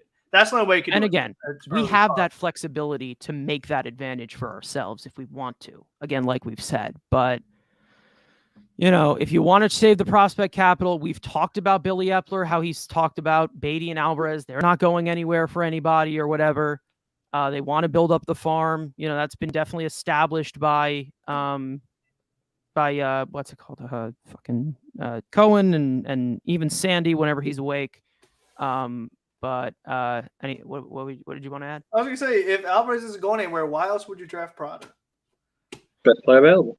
Again, you take the best player available. That's the rule. That's why. Okay. But the thing is that everybody was freaking out about this shit. Okay. But the thing is, it makes it a possibility now, though. Oh yeah. It definitely it opens up narratives. Definitely, absolutely. But even though Parada's rule number one of the draft, you take, especially in the first 2 rounds, you take the best available. That's just it. And again, especially with prospects, you saw the Mets draft tons of 3 shortstops in that draft. Oh, could Francisco Lindor be on the way out of here? That's it's not like basketball or it's not like football where you have a certain amount of roster. You have tons of depth that goes through different leagues from single A to double A to triple A. That's, it happens. Always take the best available. That's it. And then the Dodgers. Yeah, they had Will Smith. They also had Keibert Ruiz. They flipped him, and they also have Dave Gartar right up their ass. They just developed and having catchers. Yeah. You see how shit catchers are. It's important to have some catchers. And if you have good Mark quality Vientos prospects, didn't stop the Mets from drafting Brett Beatty. You know what I mean? They drafted Mark Vientos there. He was considered to be a guy to play third base. You know what I mean? That didn't stop them from taking Brett Beatty. You know what I mean? You don't draft for need. If you're going to draft for need, you got to draft Ben Joyce, who probably can go into the majors right now, throwing 105 miles an hour. So, other than that, I mean, you don't draft for need, especially in the first 2 rounds. It's the best available. You got to bring up that that prospect capital of if you want to bring in those top guys to trade them away. But yeah, it's not like basketball where you have 14 guys that you can only have there, and Knicks didn't draft a point guard, so yeah, we're getting Donovan Mitchell. So not that scenario. 2 hours. But other than that, any other situations? You think Ohtani can come to the Mets? Hey, Billy Epler got the connection, so who knows? That's his biggest claim to glory, whatever the heck you call it. It's like his best thing he's ever done. Apparently, was recruiting Ohtani. There you go. Again, and you hope these guys pan out. Again, you hope Mauricio pans out, so then that value goes up, and you trade for someone who's more ready. His value's been decreasing though, but true. But here's the other thing, and this is why I listen to some podcasts. Obviously, I'm a prospect hugger. If you think about high school baseball, the best players are always shortstop. Yeah.